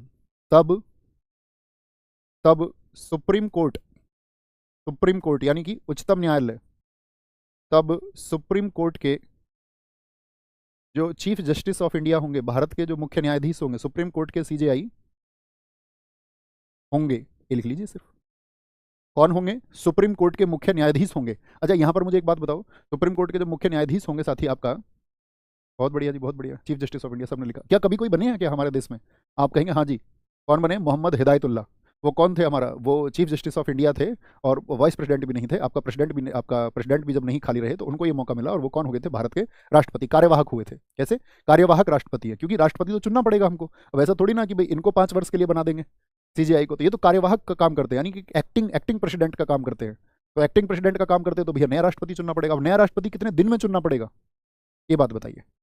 तो ये जो लोग हैं, उपराष्ट्रपति भी कार्यवाहक के रूप में काम करेंगे, वाइस प्रेसिडेंट भी आपका कार्यवाहक के रूप में, और आपका जो चीफ जस्टिस ऑफ इंडिया है वो भी कार्यवाहक के रूप में। तो यहाँ पर एक छोटी सी बात याद रख लेना, छोटी सी बात याद रख लेना, क्या बोलेंगे? 6 महीने में, 6 महीने में अगले राष्ट्रपति चुने जाएंगे। अगले राष्ट्रपति कितने मंथ्स में? 6 मंथ्स में। ओके, अगले राष्ट्रपति चुने जाएंगे। ये क्यों आ जाता है भाई बार बार? आगे आगे ये जो फोटो आ रहा है ना बार बार, ये ऐसा है कि मैंने आपको क्विज के लिए बताया कि आप क्विज को कैसे लगा सकते हैं, आप अपनी चीज़ों को कैसे जांच सकते हैं। कुछ बच्चों के मेरे पास प्रश्न थे, है ना? आगे आगे आर्टिकल 57, आर्टिकल 57 क्या बताता है? पुनर्निर्वाचन को क्या बोलेंगे? पुनः पुनः निर्वाचन, पुनः निर्वाचन के लिए, पुनः निर्वाचन के लिए पात्रता, कौन व्यक्ति पात्र होंगे? क्वालिफिकेशंस फॉर री इलेक्शन, फॉर री इलेक्शन। तो ऐसी किसी पात्रता की बात यहाँ पर नहीं की गई है। यहाँ पर बस एक छोटी सी बात है, याद रख लेना कि जो भारत का राष्ट्रपति भाई पहले बने तो उनकी योग्यताएं होंगी कुछ राष्ट्रपति बनने की, तो दोबारा बनने के लिए कोई विशेष योग्यताओं की जरूरत नहीं है। उन्हीं योग्यताओं पर वो दोबारा भी राष्ट्रपति का चुनाव लड़ सकते हैं। अच्छा, मुझे बताइए, भारत में राष्ट्रपति का जो चुनाव है, या राष्ट्रपति का चुनाव कितनी बार लड़ सकते हैं? 4 ऑप्शन में देता हूँ, 1, 2, 3, या कोई सीमा नहीं है। जैसे दोबारा से कभी आप ये ना समझे कि भाई सिर्फ 2 बार ही लड़ सकते हैं। तो राष्ट्रपति का चुनाव लड़ने के लिए जो सीमा है वो कौन सी है? क्या दोबारा की बात आई है तो आप कहेंगे कि सिर्फ 2 बार लड़ सकते हैं? नहीं, कोई सीमा नहीं है, चाहे तो वो क्या बोलेंगे दोबारा में आपका, फिर आपका, यानी कि इसमें बात ही क्या है? री का मतलब क्या होता है? री का मतलब है आपका, जैसे मान के चलो री एग्जाम। तो री एग्जाम क्या ये जरूरी है कि सिर्फ एक बार ही होगा, एक बार कैंसिल होकर दोबारा फिर से धांधली पाई जाती है तो फिर से री एग्जाम हो सकता है, फिर से धांधली पाई जाए तो सरकार को फिर से कराना चाहिए। यानी जब तक आपका धांधली खत्म ना हो तब तक कराया चाहिए। तो री का मतलब ही क्या होता है? री का मतलब ये नहीं कि भाई सिर्फ दूसरी बार होगा। बात क्लियर है? बात क्लियर है? तो क्या बोलेंगे? पुनर्निर्वाचन के लिए पात्रता, क्वालिफिकेशन फॉर री इलेक्शन, क्वालिफिकेशन फॉर री इलेक्शन। इसमें क्या होगा? या कोई ऐसे व्यक्ति हैं जो पुनर्निर्वाचित हुए हों? याद रख लेना, इसका सिर्फ एक ही उदाहरण है, और वो है डॉक्टर राजेंद्र प्रसाद। पूरे भारत में और कोई नहीं है, राजेंद्र प्रसाद अकेले उदाहरण है। क्या बोलेंगे? डॉक्टर राजेंद्र प्रसाद। आगे आते हैं, आर्टिकल 57 हो गया। आर्टिकल 58 क्या बताया गया है? आर्टिकल 58 में बताया गया है, दोबारा हो गया तो योग्यताएं बताई गई हैं 58 में। राष्ट्रपति के पद के लिए, पद के लिए योग्यताएं,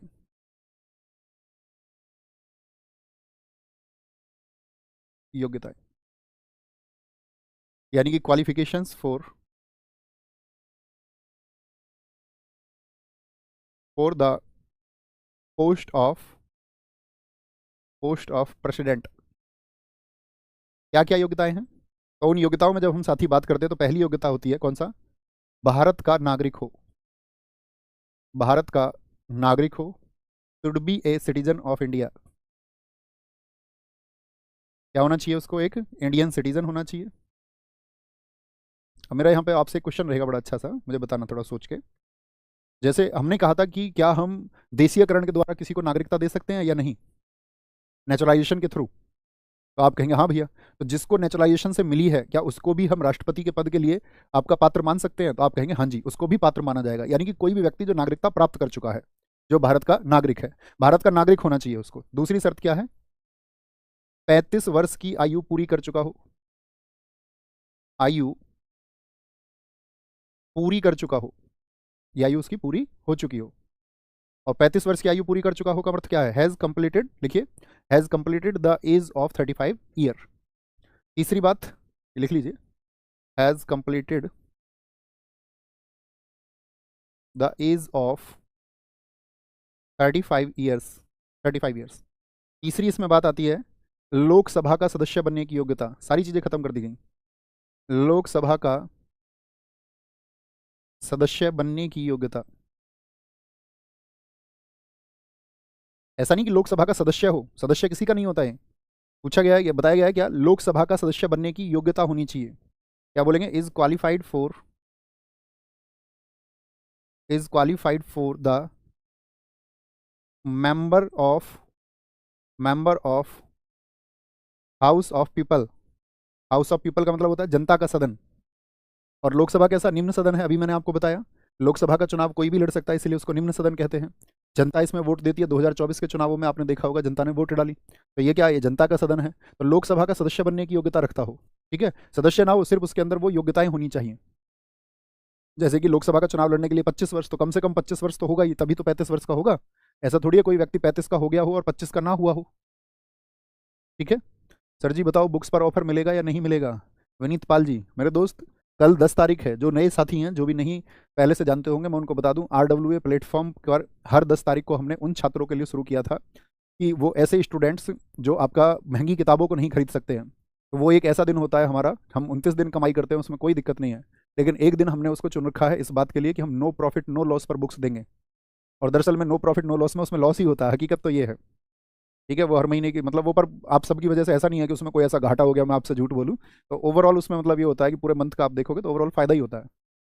तो 10 तारीख एक ऐसी डेट होती है जिसमें हमारी साइट पे आप जाएंगे, रोजगार विद अंकित पे जाके वहाँ बुक्स आप ऑर्डर करेंगे, तो सारी बुक्स जो है ना, जो ज़्यादा प्राइस की है वो 50% पे मिलती हैं। जैसे मार्केट में मान के चलो आपको 400 की मिल रही है, तो इधर आपका 50%, मतलब जो उसका प्रिंट प्राइस है उस पर 50%। तो कल मैंने स्टोरी भी लगाई थी इंस्टाग्राम पर कि GS निधि बुक के लिए मैं बच्चों से मना कर रहा था बहुत दिन से कि भाई वो GS निधि बुक आपको परचेज नहीं करनी है, जब उसका अपडेटेड वर्जन आए तभी करना। और मैंने बोला था 1 जनवरी का, लेकिन 1 जनवरी को भी वो नहीं आ पाया। कल ही उसकी फाइल गई है, तो आप उसको कल आपका जो है परचेज कर सकते हैं एप्लीकेशन से। एप्लीकेशन पे तो श्योर रहेगा हमारी वाली पे, अभी उसका श्योर नहीं है। आज मैसेज आएगा फ्लिपकार्ट या अमेजन पे होगा या नहीं होगा, फ्लिपकार्ट और अमेजन पे होगा, तो आप उसको भी चेक कर लेना। जिनको भी कोई बुक मंगानी है, तो आप कभी भी कोई बुक मंगानी है। और वही मैंने आपको बताया, GS निधि अपडेटेड हो चुकी है। GS निधि अपडेटेड होने का मतलब क्या है कि उसमें आप चाहे SSC के एग्जाम की तैयारी कर रहे हैं या किसी भी वनडे एग्जाम की तैयारी कर रहे हैं, तो 2024 तक के जो क्वेश्चन पूछे गए हैं वो उसमें शामिल है सारे। तो उससे क्या होता है, जब हम किसी चैप्टर को पढ़ते हैं तो उसकी प्रैक्टिस अब लगानी है, किसी भी सब्जेक्ट की, सारे सब्जेक्ट है उसमें, स्टैटिक जी के भी है, हिस्ट्री भी है, आपका ज्योग्राफी भी है, पॉलिटी भी है। तो कहने का मतलब ये है कि आप उससे जो है अपनी प्रैक्टिस कर सकते हैं। आप देख सकते हैं कि वर्तमान में जो क्वेश्चन है वो किस तरह से पूछे जा रहे हैं, एग्जामिनर कैसे आपका चेंजेस कर रहा है उसमें। कल आप उसे कर सकते हैं, ओके। बाकी सारी किताबें, जो भी किताबें, इंग्लिश वर्जन नहीं है अभी, इंग्लिश वर्जन अभी स्टैटिक जीके का, और इंग्लिश वर्जन अभी GS निधि का, उसको आने में भी टाइम लगेगा साथी, है ना। आप कम से कम 1 महीना आपको देना पड़ेगा, 1 महीना कम से कम। तो भारत का नागरिक हो, 35 वर्ष की आयु पूरी कर चुका हो, लोकसभा का सदस्य बनने की योग्यता रखता हो। चौथी बात सबसे महत्वपूर्ण की गई है, वो है लाभ के पद पर ना हो। किस पर ना हो, लाभ के पद पर ना हो, लाभ के पद पर ना हो। Should not be on office of profit, should not be on office of profit. अब ये लाभ का पद क्या होता है, लाभ का पद क्या होता है, कोई बताएगा। पहला प्रश्न तो हमारा ये रहेगा कि क्या हमारे संविधान में कहीं पर लाभ के पद की व्याख्या की गई है, तो आप कहेंगे नहीं भैया, संविधान में लाभ के पद की व्याख्या कहीं भी नहीं की गई है। फिर मैं आपको दूसरी बात ये बताता था कि जब किसी वस्तु की या किसी विषय की व्याख्या संविधान में नहीं की गई है, तो फिर हमको आधार किसको मानना पड़ता है, सुप्रीम कोर्ट या हाई कोर्ट के किसी निर्णय को। तो सुप्रीम कोर्ट ने क्या कभी लाभ के पद पर कोई निर्णय दिया है, तो आपको याद रखना, सुप्रीम कोर्ट का निर्णय आया था 1964 में, 1964 में। तो वहां पर सुप्रीम कोर्ट ने जो लाभ के पद को बताया कि लाभ के पद में बहुत सारे फैक्टर्स शामिल हैं, और लगभग आपका 50 से अधिक पदों को ऐसा माना गया था उसमें कि लाभ के पद नहीं है। जैसे राष्ट्रपति साहब का पद हो गया, आपका राज्यपाल साहब का हो गया, या आपका जो मंत्री हैं इनका जो पद है, प्रधानमंत्री हैं, ये लाभ के पद नहीं माने गए हैं 1964 में, आपको बता रहा हूँ, सुप्रीम कोर्ट के डिसीजन में। साथ में उसने कहा कि लाभ का पद वह है जिसपे मतलब सरकार जो है आपका खर्च करती हो, सरकार जिसको वेतन देती हो। तो सरकार मतलब कि जितने भी पद हैं, यानी सरकारी नौकरी आप एक तरीके से समझ सकते हैं। एक तो एक्सेप्शन केस दे दिया कि जिनको नहीं माना गया है, ये तो कैटेगरी ही अलग दे दी। साथ में बताया गया आप लाभ के पद का निर्धारण कैसे करेंगे, तो मोटे तौर पे आप अंदाजा लगाइए कि जो सरकार से वेतन पा रहा है, एक्सेप्शन केस को छोड़ करके, तो वो सब क्या होंगे, वो आपका ऑफिस ऑफ प्रॉफिट होंगे, लाभ के पद होंगे। तो इसमें एक बात लिख लेना, 1964 1964 सुप्रीम कोर्ट। यहाँ पे एक बात लिख लेना, जो हमारे प्रेसिडेंट हैं, यानी जो हमारे राष्ट्रपति हैं, या मैं आपको बोल के लिखाता हूँ, इसको लिखो आप, यहाँ पे जगह नहीं है इतना, आप लिखें 1964 के सुप्रीम कोर्ट के निर्णय में राष्ट्रपति, उपराष्ट्रपति, राज्यपाल, संघ और राज्य के मंत्रियों को, संघ के राज्य के मंत्रियों आदि को लाभ का पद नहीं माना गया है। आपको पॉलिटी में सिर्फ इतना पढ़ना है, क्या बोलेंगे, लाभ का पद नहीं माना गया है। अच्छा, अब जैसे हमने कहा भारत का नागरिक हो, अब एक छोटी सी शर्त आती है कि वह, आपको छोटी छोटी चीज़ों को देखना है कि वह दिवालिया ना हो। दिवालिया का मतलब बैंकरप्ट ना हो, जिसके ऊपर बैंक का कर्जा है, या बैंक क्या होता है जब आप बैंक का लोन नहीं चुकाते हैं तो बैंक आपको क्या दिवालिया घोषित कर देता है कि इस आदमी को अब लोन ना दिया जाए, ये आदमी अब किसी प्रकार का ऋण प्राप्त नहीं कर सकता, इसे कोई भी डेब्ट नहीं मिलेगा, तो यही दिवालियापन की स्थिति है। तो अब सोचिए ऐसे व्यक्ति को क्या राष्ट्रपति बनाना चाहेंगे? तो ये तो कॉमन सी शर्त होगी, आपको पता होना चाहिए। जैसे अब हम सोचे किसी पागल आदमी को क्या देश का राष्ट्रपति बना देंगे, हाँ या ना? तो इतनी कॉमन समझ तो मैं ये समझूंगा कि आपकी भी होगी, आपकी भी होगी। तो राष्ट्रपति के पद के लिए ये योग्यताएं हैं जो हमको पता होनी चाहिए। ठीक है, सबसे बड़ी योग्यता कहाँ पे बता दी? लोकसभा का सदस्य बनने की योग्यता। अब लोकसभा के सदस्य बनने की योग्यता आप जब पढ़ेंगे तो वहाँ पर आप पढ़ेंगे पागल ना हो, दिवालिया ना हो, ठीक है। तो इस तरह की चीज़ों को ये इसीलिए उन्होंने वो जोड़ दिया कि लोकसभा का सदस्य बनने की योग्यता हो। ओके, फिर आता है आपका आर्टिकल 59। ये बार बार किया जाता है भाई, कहाँ से? प्लस से ना। आर्टिकल 59, मेरी टेक्निकल नॉलेज थोड़ी कम है, याद रख लेना। आर्टिकल 59, आर्टिकल 59 क्या कहता है? राष्ट्रपति के पद के लिए शर्तें। क्या शर्तें हैं? राष्ट्रपति के पद के लिए शर्तें, conditions for the post of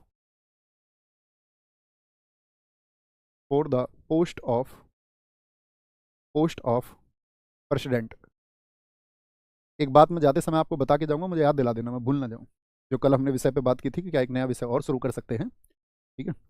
तो राष्ट्रपति के पद के लिए शर्तें, conditions for the post of president. क्या क्या बताई गई है? प्रेसिडेंट्स ऑफिस, ये आप लिख लीजिए, येलो कलर लेते हैं। इसमें बताया गया है कि जो राष्ट्रपति हैं वह संसद संसद या विधानमंडल, संसद या विधानमंडल के किसी सदन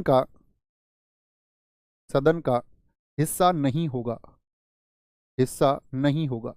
should not be A part of parliament और एनी क्या बोलेंगे, any legislature. Shall not be A, should not be A, shall not be ए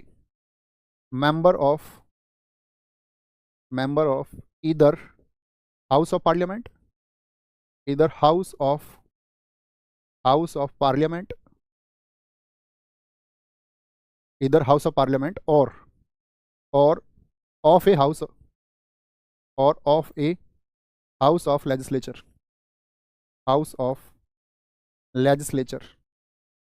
अब मुझे बताएं संसद के कौन से सदन होते हैं? अभी बताए थे मैंने, दोनों के नाम लिखे। तो संसद के तो 2 सदन होते हैं, आपका लोकसभा, हाउस ऑफ पीपल, और एक अपर हाउस यानी कि आपका राज्यसभा। तो इनमें से किसी के भी सदस्य नहीं होने चाहिए कि भाई लोकसभा के सदस्य भी हैं, और अगर पहले से थे तो जिस दिन राष्ट्रपति बनेंगे तो उस पद को रिक्त माना जाएगा, वो छोड़ दिया जाएगा। और साथ में विधानमंडल की अगर हम बात करते हैं, अभी मैंने आपको बताया था कौन से होते हैं। तो इसमें निम्न सदन होता है विधानसभा बोले तो legislative assembly, LA, legislative assembly, और साथ में आपका विधान परिषद, लेजिस्लेटिव काउंसिल। तो इनमें से किसी के भी सदस्य वो नहीं होने चाहिए। और भैया पहले से थे तो पहले से होंगे तो फिर क्या होगा? एक को क्या बोलेंगे, उनको राष्ट्रपति बनेंगे जिस दिन, वो उस दिन से उसको रिक्त माना जाएगा, उसको रिक्त माना जाएगा। ठीक है। सर निजता का अधिकार का प्रयोग किया बना, बताइए आपकी सैलरी कितनी है? मेरी सैलरी जहाँ आप पढ़ रहे हैं मेरा ही है।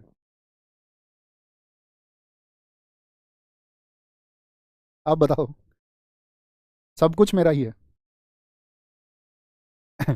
बताओ जी। तो लोकसभा, राज्यसभा, विधानसभा और विधान परिषद, ठीक है। अब कैलकुलेशन तुम जानो, अब कैलकुलेशन मैं खुद भी नहीं कर सकता, ठीक है भाई साहब। अब यार पढ़ लिया करो, तुम्हें क्यों इतनी मस्ती क्यों सूझती है? वाई आएंगे आगे, उसका कोई अर्थ नहीं है। राष्ट्रपति के पद के लिए शर्तें, खुशी, मतलब यहाँ पे खुशी होनी चाहिए हमको किसी की भी तरक्की को देख के, सक्सेस को देख के। मान के चलो कल तुम मुझे मिलो और मैं कहीं, मान के चलो एयरपोर्ट पे गया, मान लो, और आप भी उसी एयरपोर्ट पे आए। अब आपके साथ, मतलब आप रोल्स रॉयस में हो, सोचो, और आप एक देश के प्रसिद्ध उद्योगपति हो चुके हो, किसी वजह से आपका सिलेक्शन नहीं हुआ, कुछ और रहा, आपने पकड़ी, और आप मुझे बताओ सन 2047 में, 2047 लोकसभा चुनाव तब हो रहे होंगे, 2047 के, देश की आज़ादी की 100वीं वर्षगांठ होगी। आप मुझे बता रहे हैं जी मैं आपका छात्र था और इस तरह मेरा सिलेक्शन नहीं हुआ था, लेकिन आज मैं 10,000 करोड़ रुपए का मालिक हूँ, कोई सर्कमस्टांसेस, तो मुझे उस समय पे खुशी होगी आपसे या नहीं? आप बताओ, होनी चाहिए या नहीं? आप कहेंगे हाँ होनी चाहिए।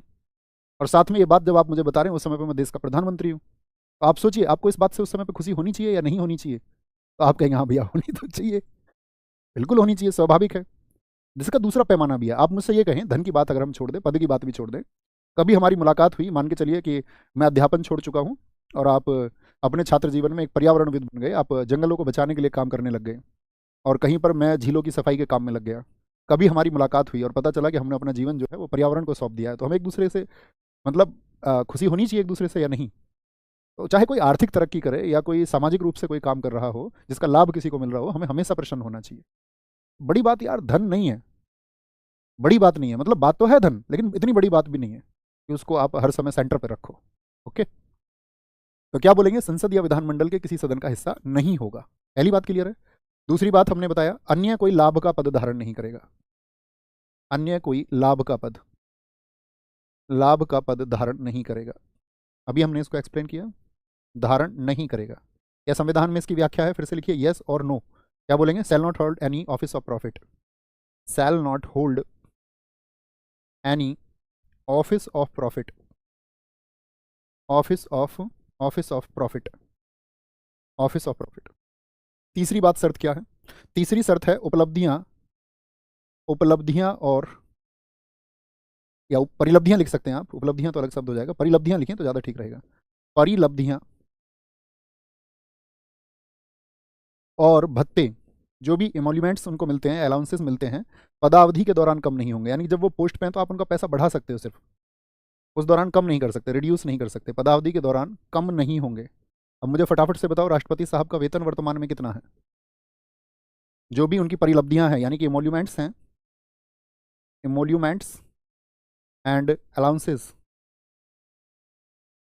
शैल नॉट डिमिनिश्ड, कम नहीं होंगे, shall not diminished, DIMINISHED, diminished during किसके दौरान? उसके कार्यकाल के दौरान, ड्यूरिंग हिज टर्म्स। कितना वेतन मिलता है राष्ट्रपति साहब को? भैया 5 लाख रुपए, 5 लाख रुपए। ठीक है, कितना वेतन मिलता है, कितनी से इनका क्या बोलेंगे, इनका जो वेतन है वो कितना है, लिख लेना उसको, जो सैलरी है इनका वो 5 लाख रुपए है। 5 लाख रुपए, 5 लाख रुपए। अच्छे छात्र इस बारे में रिसर्च करेंगे कि पहले इनकी जो वेतन था वो कितना हुआ करता था, कब कब राष्ट्रपति साहब का वेतन बढ़ाया गया है, आज के लिए आपका रिसर्च का विषय है। और जो पीछे 5 लाख किया गया, ये किस वर्ष में किया गया था, इतना जिज्ञासु आपको होना पड़ेगा। ठीक है, उतना भर जानना होगा। तो वेतन 5 लाख रुपए है, और साथ ही इसमें सारी परिलब्धियों की बात की गई है कि उनको फ्री में निवास मिलेगा, फ़ोन कॉल मिलेगा, आपका फ़ोन की सुविधा मिलेगी, यानी कि जो सारी चीज़ें मिलेंगी उनको किसके कैसे मिलेंगी, आपका वो बिना किराया दिए मिलेंगी। मतलब उनको किसी चीज़ के लिए आप रेंट के लिए नहीं बोल सकते हैं, जो भी सुविधा उनको मिल रही है। भारत के प्रथम नागरिक हैं, इतना तो डिजर्व करते हैं। ठीक है, तो क्या बोलेंगे, एमोल्यूमेंट्स और allowances shall not diminished during his terms, परिलब्धियां और वेतन। अब हम ये चाहें कि इनका वेतन जो है इससे ज़्यादा तो बढ़ा सकते हैं 5 लाख रुपये से, लेकिन हम उनका वेतन 4,99,999 भी नहीं कर सकते हैं, 1 रुपया भी कम नहीं कर सकते। ठीक है, बढ़ा सकते हैं। ओके, कोई दिक्कत? फिर आता है, सॉरी इसने परेशान कर लिया भाई आज, आर्टिकल 60, राष्ट्रपति द्वारा शपथ या प्रतिज्ञान। राष्ट्रपति द्वारा शपथ या प्रतिज्ञान, ओथ और अफर्मेशन बाय प्रेसिडेंट। बताओ इनको शपथ कौन दिलाता है? भाई शपथ लेते हैं ना सब, संविधान की निष्ठा, संविधान को निष्ठा मान करके उसकी शपथ लेते हैं, तो कौन लिखाएंगे? भारत के मुख्य न्यायाधीश द्वारा। किसके द्वारा किया जाती है इनको? भारत के जो चीफ जस्टिस ऑफ इंडिया है, भारत के मुख्य न्यायाधीश, भारत के मुख्य न्यायाधीश के द्वारा ये शपथ कराई जाती है। अब समझिए, भारत के जो मुख्य न्यायाधीश, ऐसा भी हो सकता है कि अगर ये आपका एबसेंट हो जाए, अनुपस्थित हो, क्या बोलेंगे, अगर CJI, if CJI is absent, अगर chief justice of India absent हो जाएं, देन तब कौन कराएंगे? तब याद रख लेना, तब कराते हैं आपका कौन? सीनियर मोस्ट जज, सीनियर मोस्ट जज। अब सीनियर मोस्ट जज का मतलब क्या है? सीनियर मोस्ट जज का मतलब है जो भी वरिष्ठतम होंगे, वरिष्ठतम जो भी होंगे, वरिष्ठतम न्यायाधीश। जैसे हम बात करें, मैं आपसे जानना चाहूँ, क्या इतना तो आप कॉमन समझ रखते हैं कि भारत का आपका जो सुप्रीम कोर्ट है उसमें कुल कितने आपका चीफ जस्टिस होते हैं? भारत का जो सुप्रीम कोर्ट है उसमें कितने चीफ जस्टिस होते हैं? जरा आंसर करेंगे सारे साथी, तभी हम आगे बढ़ेंगे और अच्छा लगेगा हमको भी, और इसमें आपको पता चलेगा कि आप कितनी जल्दबाजी में उत्तर देना चाहते हैं। देखो, कुछ साथियों ने लिख दिया है 30, कुछ ने 31, कुछ ने 34, बस कुछ ही साथी थे जो बड़ी मतलब एकाग्र होकर के, जैसे मैं कहता हूँ कि छात्र का बगुले जैसा ध्यान होना चाहिए, तो उन्होंने प्रश्न को सुना भी और उत्तर भी लिखा कि चीफ जस्टिस ऑफ इंडिया तो एक ही होते हैं, चीफ जस्टिस ऑफ इंडिया तो एक ही होते हैं, 33 अन्य होते हैं। अन्य की तो हमने ना तो प्रश्न आपसे पूछा था ना ये पूछा था कुल कितने होते हैं, तो अन्य तो 33 होते हैं, एक मुख्य न्यायाधीश होते हैं, कुल मिलाकर के 34 होते हैं। तो कौन ध्यान से सुनेगा बाबू? है तो क्या बोलेंगे, इनको भारत के मुख्य न्यायाधीश चीफ जस्टिस ऑफ इंडिया वो शपथ दिलाते हैं, संविधान की शपथ होती है ये। और इनको जो एब्सेंट हो तो कौन कराएंगे, वरिष्ठतम न्यायाधीश करा देते हैं। ओके, मतलब जैसे कि कोई भी व्यक्ति शपथ लेंगे, वो स्त्री होंगी, जैसे अभी द्रौपदी मुर्मू है, तो क्या बोलेंगे, मैं आपका द्रौपदी मुर्मू ईश्वर की शपथ लेती हूँ, ईश्वर की शपथ लेती हूँ। ठीक है, अब शपथ के आगे क्या बोला हमने, अफर्मेशन हो सकता है, तो या बोल दे सत्य से क्या बोलेंगे, आपका सत्य निष्ठा से प्रतिज्ञान लेती हूँ। तो ये दोनों शब्द ऐसे हैं, इनमें से कोई सा भी बोल सकते हैं कि श्रद्धापूर्वक भारत के राष्ट्रपति के पद का कार्यपालन करूंगा या करूंगी। ठीक है, और पूरी योग्यता से, जो हमारा संविधान है, पूरी योग्यता से संविधान और विधि का परिरक्षण, संरक्षण और प्रतिरक्षण करूंगा या करूंगी, और मैं भारत की जनता के सेवा के कल्याण के लिए निरत रहूंगा या रहूंगी। तो इस तरह से शपथ हो जाती है। फिर आता है हमारा आर्टिकल 61, बहुत ही इंपॉर्टेंट आर्टिकल है, कोई एग्जाम ऐसा नहीं जिसमें जो क्वेश्चन है आपका ना पूछा जाता हो। आर्टिकल 61 क्या है, आर्टिकल 61 में, आर्टिकल 61 अनुच्छेद 61 ये बताता है राष्ट्रपति पर महाभियोग चलाने की प्रक्रिया। महाभियोग चलाने की प्रक्रिया किस देश से लिए हमने, बताएं जरा फटाफट से। महाभियोग चलाने की प्रक्रिया यानी कि हम कह सकते हैं procedure for impeachment, procedure for impeachment on president, इतना भी लिख लें, कोई दिक्कत नहीं है। इम्पीचमेंट प्रोसेस लिखना ही बिल्कुल आवश्यक नहीं है। तो procedure for impeachment on president, पहली बात, ये जो प्रक्रिया हमने ली है कहाँ से ली है, यह है यूएसए। कहाँ से, यूएसए से ली गई है, ली गई है, टेकन फ्रॉम द यूएसए। दूसरा, यह एक अर्ध न्यायिक प्रक्रिया है, यह एक अर्ध न्यायिक प्रक्रिया है, यह एक अर्ध न्यायिक प्रक्रिया है, सेमी जुडिशियल प्रोसेस है ये, it's a semi judicial process. अब देखो सेमी जुडिशियल से क्या मतलब होता है ये आपको बताना है, 2-4 शब्दों में लिखिए, मैं समझ जाऊंगा। सेमी जुडिशियल, अर्धन्यायिक क्यों कहते हैं हम इसको, अर्धन्यायिक होने का क्या मतलब है। जैसे कि जब हम किसी चीज़ को बात करते हैं कि ये न्यायिक है, तो न्यायिक होने का मतलब होता है कि वह जो न्याय हुआ है वह न्यायालय के द्वारा हुआ है, जो जस्टिस है वो कोर्ट के माध्यम से हुआ है, तो ऐसी प्रक्रिया को हम न्यायिक प्रक्रिया कहते हैं। लेकिन जब न्याय यानी कि आपका जस्टिस, जब न्याय आपका किसी न्यायालय के द्वारा ना किया जाए, यानी न्याय तो हो लेकिन वह न्याय आपका न्यायालय के द्वारा ना हो, तो उस प्रोसेस को हम क्या कहते हैं, बताएंगे भी फटाफट से। बहुत बढ़िया, बहुत शानदार। सर जीएस में एक क्या बोला, मोहिनी अट्टम के अलावा एक और बुक है उसमें मोहिनी अट्टम है, सर प्लीज। मोहिनी अट्टम ठीक है, भरतनाट्यम से भी है, मान ली दोनों से संबंध रखती हैं। यह कैसा, पहले यहाँ पर यार तुम लोग जो मैं पढ़ा रहा होता हूँ उस पर फोकस क्यों नहीं करते हो। उसके ख्यालों में हेमा मालिनी आ रही है, हेमा मालिनी ड्रीम गर्ल है, माना मैंने, लेकिन भाई वो धर्मेंद्र के लिए है। उसका मतलब उसकी जो सौतन है उसके बेटे सन्नी देओल है, सन्नी देओल समझ रहे हो, 2.5 किलो का हाथ, क्या सोच रहे हो बैठ के तुम, मजदूर का हाथ है, पता चल गया ना सन्नी देओल को, पढ़ लो चुपचाप। यह एक एक आपका अर्ध न्यायिक प्रक्रिया, सेमी जुडिशियल क्यों है, क्लियर हुई बात, थम्स अप करें। सेमी जुडिशियल का मतलब ही होता है कि जिसमें क्या हो, न्याय जो है वह न्यायिक संस्थाओं द्वारा ना किया जाए। बात क्लियर है, तो क्योंकि इसमें आप देखेंगे, आप जब हम इस प्रोसेस को जानेंगे इसमें न्यायालय का कहीं पर योगदान ही नहीं है। अगली बात करते हैं, कोई दिक्कत इस बात में। यह प्रक्रिया संविधान के उल्लंघन पर, ऐसे नहीं बेवजह, संविधान के उल्लंघन पर की जाती है या अपनाई जाती है। ऑन कॉन्स्टिट्यूशनल डिसओबे, ऐसे लिख लीजिए, on constitutional disobey then it will be in implementation. अगली बात, महाभियोग, क्या बोलेंगे, महाभियोग राष्ट्रपति को उसके पद से हटाने की प्रक्रिया है, इसलिए होता है राष्ट्रपति को उसके पद से हटा दिया जाए, राष्ट्रपति को पद से हटाने की उसके पोस्ट से हटाने की प्रक्रिया है। ठीक है, तो क्या करना है, उसको उसके पोस्ट से हटाना है, यही इंपीचमेंट है। अगली बात करेंगे, यहां पर क्या होता है, लिखना, अब तो समझना है, लिखना नहीं है। होगा क्या, देखो इस बात को समझो, तो क्या होगा इसमें, नोट करना जरा। जैसे कोई भी राष्ट्रपति है, मान के चलो कोई वर्तमान में जो राष्ट्रपति, किसी पिछले की बात करते हैं, वर्तमान की बात नहीं करते हैं। कोई एक राष्ट्रपति थे, एक्स राष्ट्रपति हमने मान लिए, ठीक है। अब उनको हमको हटाना था, क्योंकि अपने राष्ट्रपति हमारे देश के जो हमारे साथी संवैधानिक पद हैं उनके प्रति हमको हमेशा आदर भाव रखना चाहिए, कोई भी पद हो, ठीक है, क्योंकि ये हमारा कर्तव्य है इस देश के प्रति। तो जो राष्ट्रपति हैं आपका, एक्स से कोई राष्ट्रपति हैं, उनको आप हटाना चाहते हैं, तो उन्होंने अगर संविधान का उल्लंघन भी किया है और ये पाया गया है कि वे संविधान का उल्लंघन कर रहे थे, तो प्रोसेस क्या है? तो पहले तो उनको नोटिस जाएगा। पहले क्या जाएगा? उनको नोटिस जाएगा। और वो नोटिस कैसा होगा? लिखना, एटलीस्ट कम से कम 14 दिन पहले, ज़्यादा से ज़्यादा कितना भी भेज दीजिए। हम समझते हैं परफेक्ट 14 दिन, परफेक्ट 14 दिन नहीं होता, कम से कम 14 दिन पूर्व, कम से कम 14 दिन पूर्व क्या जाएगा? राष्ट्रपति को नोटिस जाता है, राष्ट्रपति को नोटिस जाएगा। एटलीस्ट 14 डेज लिख लेना, ठीक है? एटलीस्ट 14 डेज नोटिस, नोटिस 14 दिन जब नोटिस चला जाएगा, इसके बाद में क्या बोलेंगे? यहां पे लिखना, साथ में अगली बात क्या होगी, प्लस करके लिखना, जिस सदन से शुरू, जिस सदन से यानी जिस हाउस से इसको शुरू किया गया है, जिस सदन से शुरू किया जाएगा उसके 1/4 सदस्यों के साइन होने चाहिए। उसके 1/4 सदस्य क्या करें? उस पर हस्ताक्षर करें।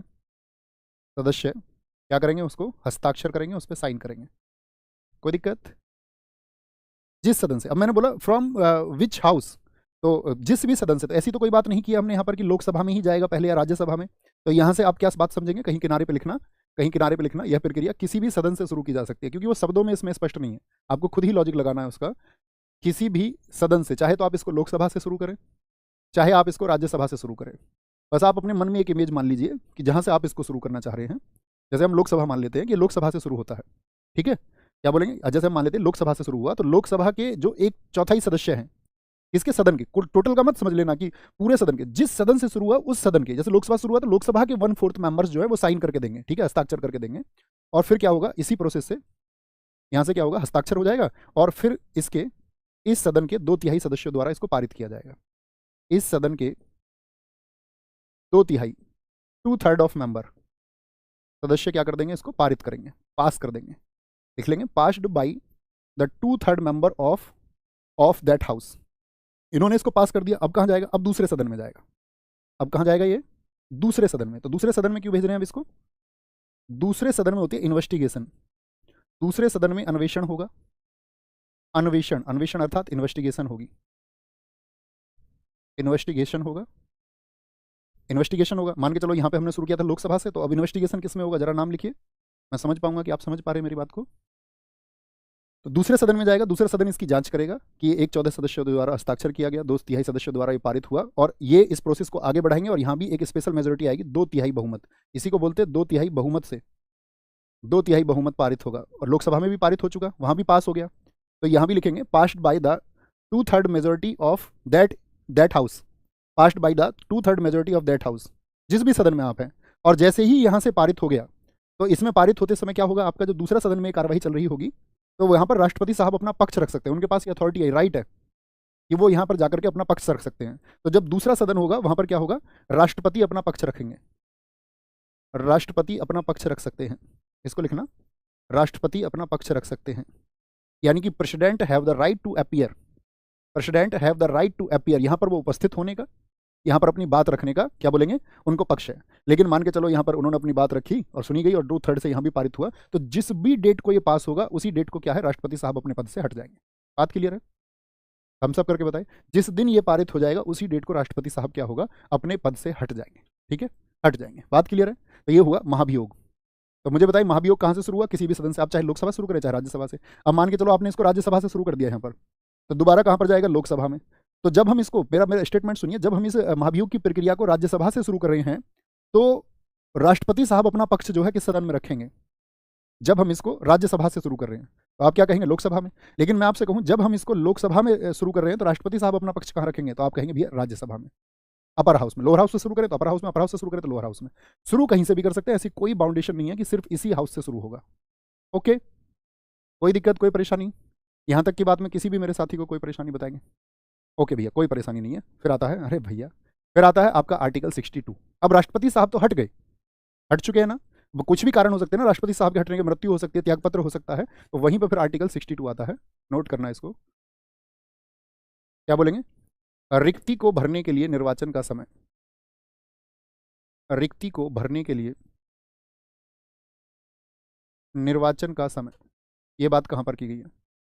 रिक्ति को भरने के लिए निर्वाचन का समय, दो बातें यहाँ पर की गई हैं। और निर्वाचित व्यक्ति की, निर्वाचित जो व्यक्ति चुना जाएगा उसकी पदावधि क्या होगी? व्यक्ति की पदावधि। निर्वाचित की बात कर रहे हैं हम आपका अपॉइंट किए हुए की बात नहीं कर रहे हैं, यानी कि time for holding in election, निर्वाचन का समय पूछा गया है, in time of holding election,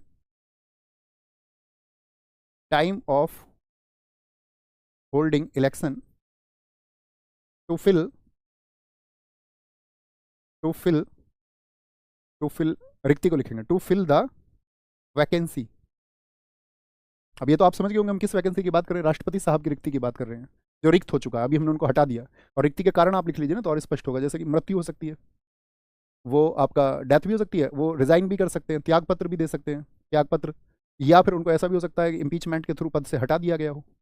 तो ये 3 कंडीशंस है जहाँ पर वो आपका खाली कर देंगे उसको। भाई या तो आपका क्या बोलेंगे, इम्पीचमेंट होगा, या डेथ हो जाए उनकी एकदम से आकस्मिक, इसको आकस्मिक बोलते हैं, इंस्टेंट, और साथ में आपका क्या बोलेंगे, वो रिजाइन कर दें, त्याग पत्र दे दें। तो ऐसे में हमने क्या बोला, उसको कितने समय में भरा जाएगा। और निर्वाचित व्यक्ति की पदावधि, निर्वाचित व्यक्ति की यानी कि आपका हम कह सकते हैं person elected to fill the casual vacancy, उसके टर्म्स की बात की गई है। And terms of elected person, क्या बातें होंगी। देखो पहली बात तो याद रख लेना, मैंने आपको बताया था चुनाव जो होगा वो किस स्थिति में होगा, तो आपको छोटी सी बात याद रख लेनी है, 6 महीने के अंदर, विद इन 6 मंथ्स, 6 महीने के अंदर। कितने दिन के अंदर चुनाव होगा, 6 महीने के अंदर, with in 6 months, with in 6 months. और याद रखना कोई भी जो राष्ट्रपति है उस दिन से रिक्त तो माना जाता है उनका पद, लेकिन जब तक नया राष्ट्रपति अपना पद धारण नहीं कर लेता तब तक पिछले बने रहते हैं, ठीक है। चाहे वो एक्टिंग के रूप में थे, तो एक्टिंग का मतलब है आपका जो कार्यवाहक है वो तब तक बने रहेंगे जब तक नया व्यक्ति नहीं आएगा, ओके, 6 महीने के अंदर। और साथ में जो ये नए व्यक्ति आए इनकी पदावधि क्या होगी, तो लिख लेना 5 वर्ष की अवधि तक। भाई अगर नया चुनाव हो ही गया है, 5 वर्ष की अवधि, पूरा 5 वर्ष का कार्यकाल होगा इनका, आर्टिकल 56 यही तो कह रहा था, 5 वर्ष की अवधि तक पद ग्रहण करेंगे ये, पद ग्रहण, इसका मतलब क्या है, hold for the full terms of 5 year, hold for the full terms of 5 year, बात समझे साथी। तो हमने आज की क्लास में यही बात की कि राष्ट्रपति साहब के बारे में जो मुख्य अनुच्छेद है वो क्या कहते हैं। सबसे पहले हमने बात की संघ के बारे में, कि संघ जो है वो भाग 5 में है और 52 से 51 तक है। अब इसी को हमको पढ़ना है, तो उसमें हमने पढ़ा संघ की कार्यपालिका जो बताई गई है 52 से 78, कि उसमें किस किस को हमको पढ़ना है, ठीक है। उसके बाद में हमने जाना किसके बारे में, अभी हम यहाँ पर रिवाइज करेंगे एक बार चीज़ों को, मुझे बताना फटाफट से। भारत के राष्ट्रपति होंगे, प्रथम नागरिक होंगे, वही संवैधानिक प्रमुख होंगे। कार्यपालिका की शक्ति जरा बोलना, क्या वास्तविक शक्ति है या फिर ये नॉमिनल हेड है, तो आप क्या बोलेंगे, यहाँ पे नॉमिनल पावर्स हैं इनके पास में, नाम मात्र की शक्तियाँ हैं। जो आपका रियल पावर्स हैं वो किसके पास हैं, वो तो प्रधानमंत्री में निहित हैं, ठीक है।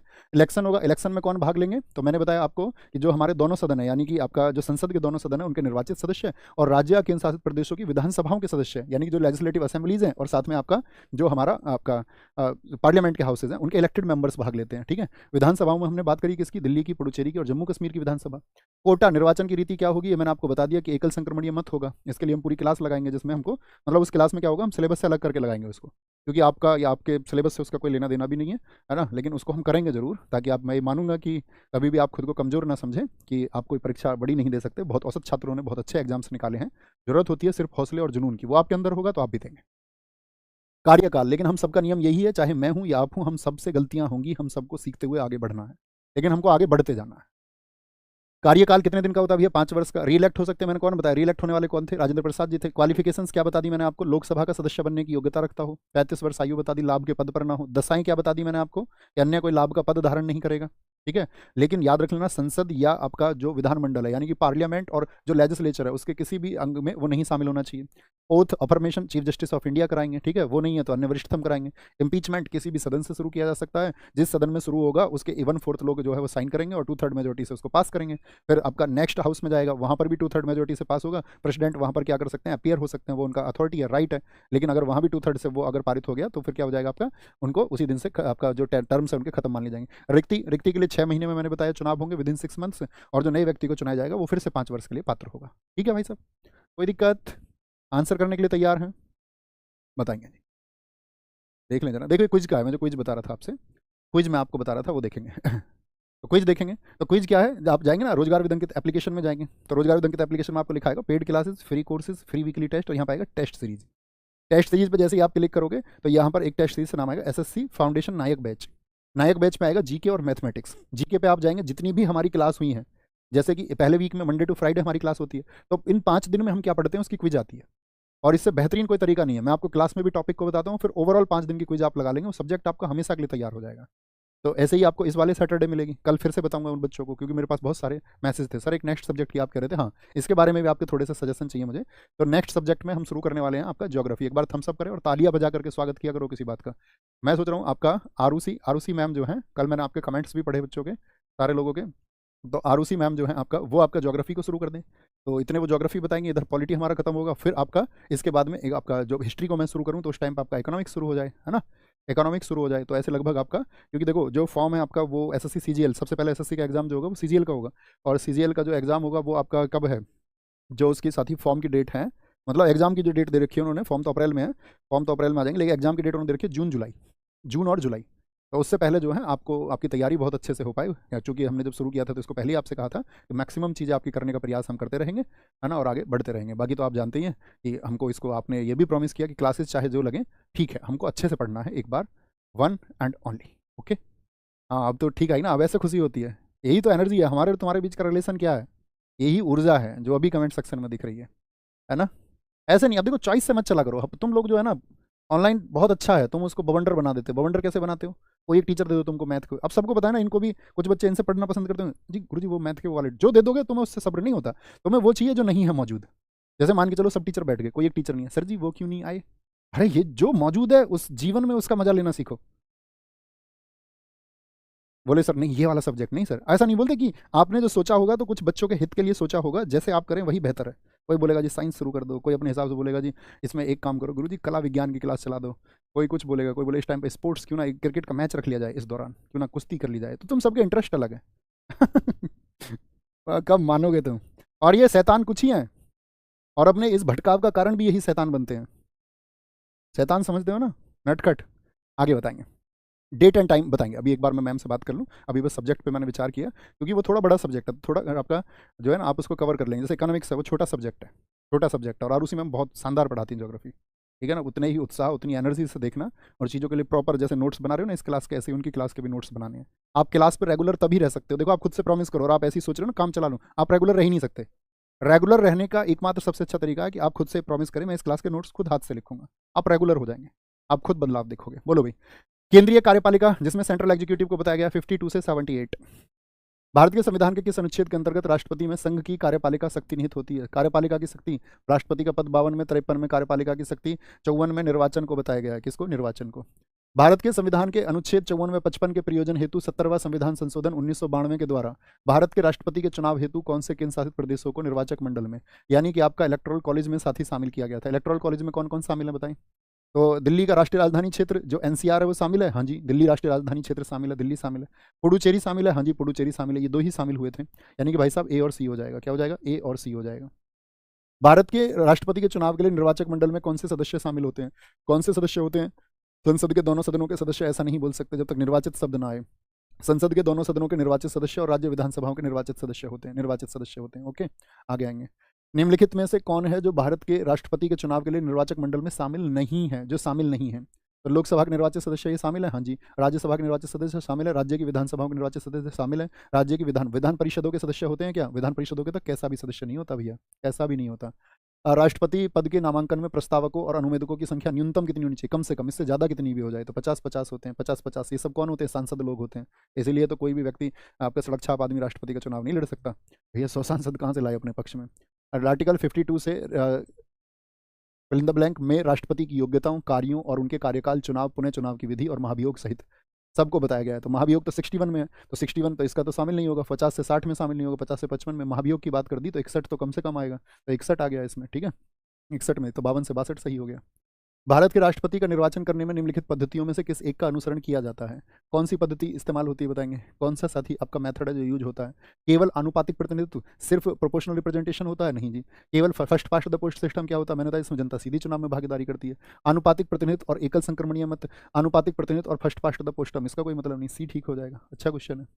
भारत के राष्ट्रपति का चुनाव और उसकी प्रणाली किसके द्वारा संशोधित की जा सकती है। तो चुनाव और उसकी जो चुनाव की प्रणाली है, मैंने कहा उसको संशोधन उसमें किया जा सकता है, हाँ जी संशोधन हो सकता है। उसके लिए चाहिए स्पेशल मेजोरिटी और साथ ही कंसेंट ऑफ स्टेट, यानी कि राज्यों की सहमति, और सभी राज्यों की सहमति इसमें ली जाएगी। भारतीय संविधान में राष्ट्रपति के चुनाव की प्रक्रिया किस देश से ली गई है? राष्ट्रपति के चुनाव की प्रक्रिया किस देश से ली गई है? किससे ली गई है भैया? आयरलैंड से ली गई। महाभियोग किससे लिया गया है? महाभियोग लिया गया है साथी आपका यूएसए से। भारत के राष्ट्रपति को के प्रणाली के अनुसार निर्वाचक मंडल के सदस्यों द्वारा चुना जाता है। क्या कंप्लीट वोटिंग होती है? नहीं जी। सिंगल नॉन ट्रांसफरेबल वोट दिया जाता है? सिर्फ नहीं। एकल संक्रमणीय मत होता है। ये तो गैर हस्तांतरणीय है। क्या बोलोगे आप? नॉन ट्रांसफरेबल नहीं होता, ट्रांसफरेबल होता है। ट्रांसफरेबल कैसे होता है उसी क्लास में हम समझेंगे कि उसमें चॉइस ली जाती है। जैसे आप तो वोट डालने जाते हो तो उसमें आप चुन लेते हो कि ये आदमी का वोट मेरा इसको जाएगा, लेकिन उसमें ऐसा नहीं होता। राष्ट्रपति साहब के चुनाव में क्या प्राथमिकताएं आपको देनी चलती है? पहले पर मैं इसको चाहता हूँ, दूसरे पर इसको, तीसरे पर इसको, चौथे पर इसको, पांचवें पर इसको, छठे पर इसको, ऐसे। तो एकल संक्रमणीय मत पद्धति के माध्यम से आनुपातिक प्रतिनिधित्व। भारत के राष्ट्रपति अपना त्यागपत्र किसको संबोधित करते हैं? तो किसको संबोधित करते हैं बताएंगे?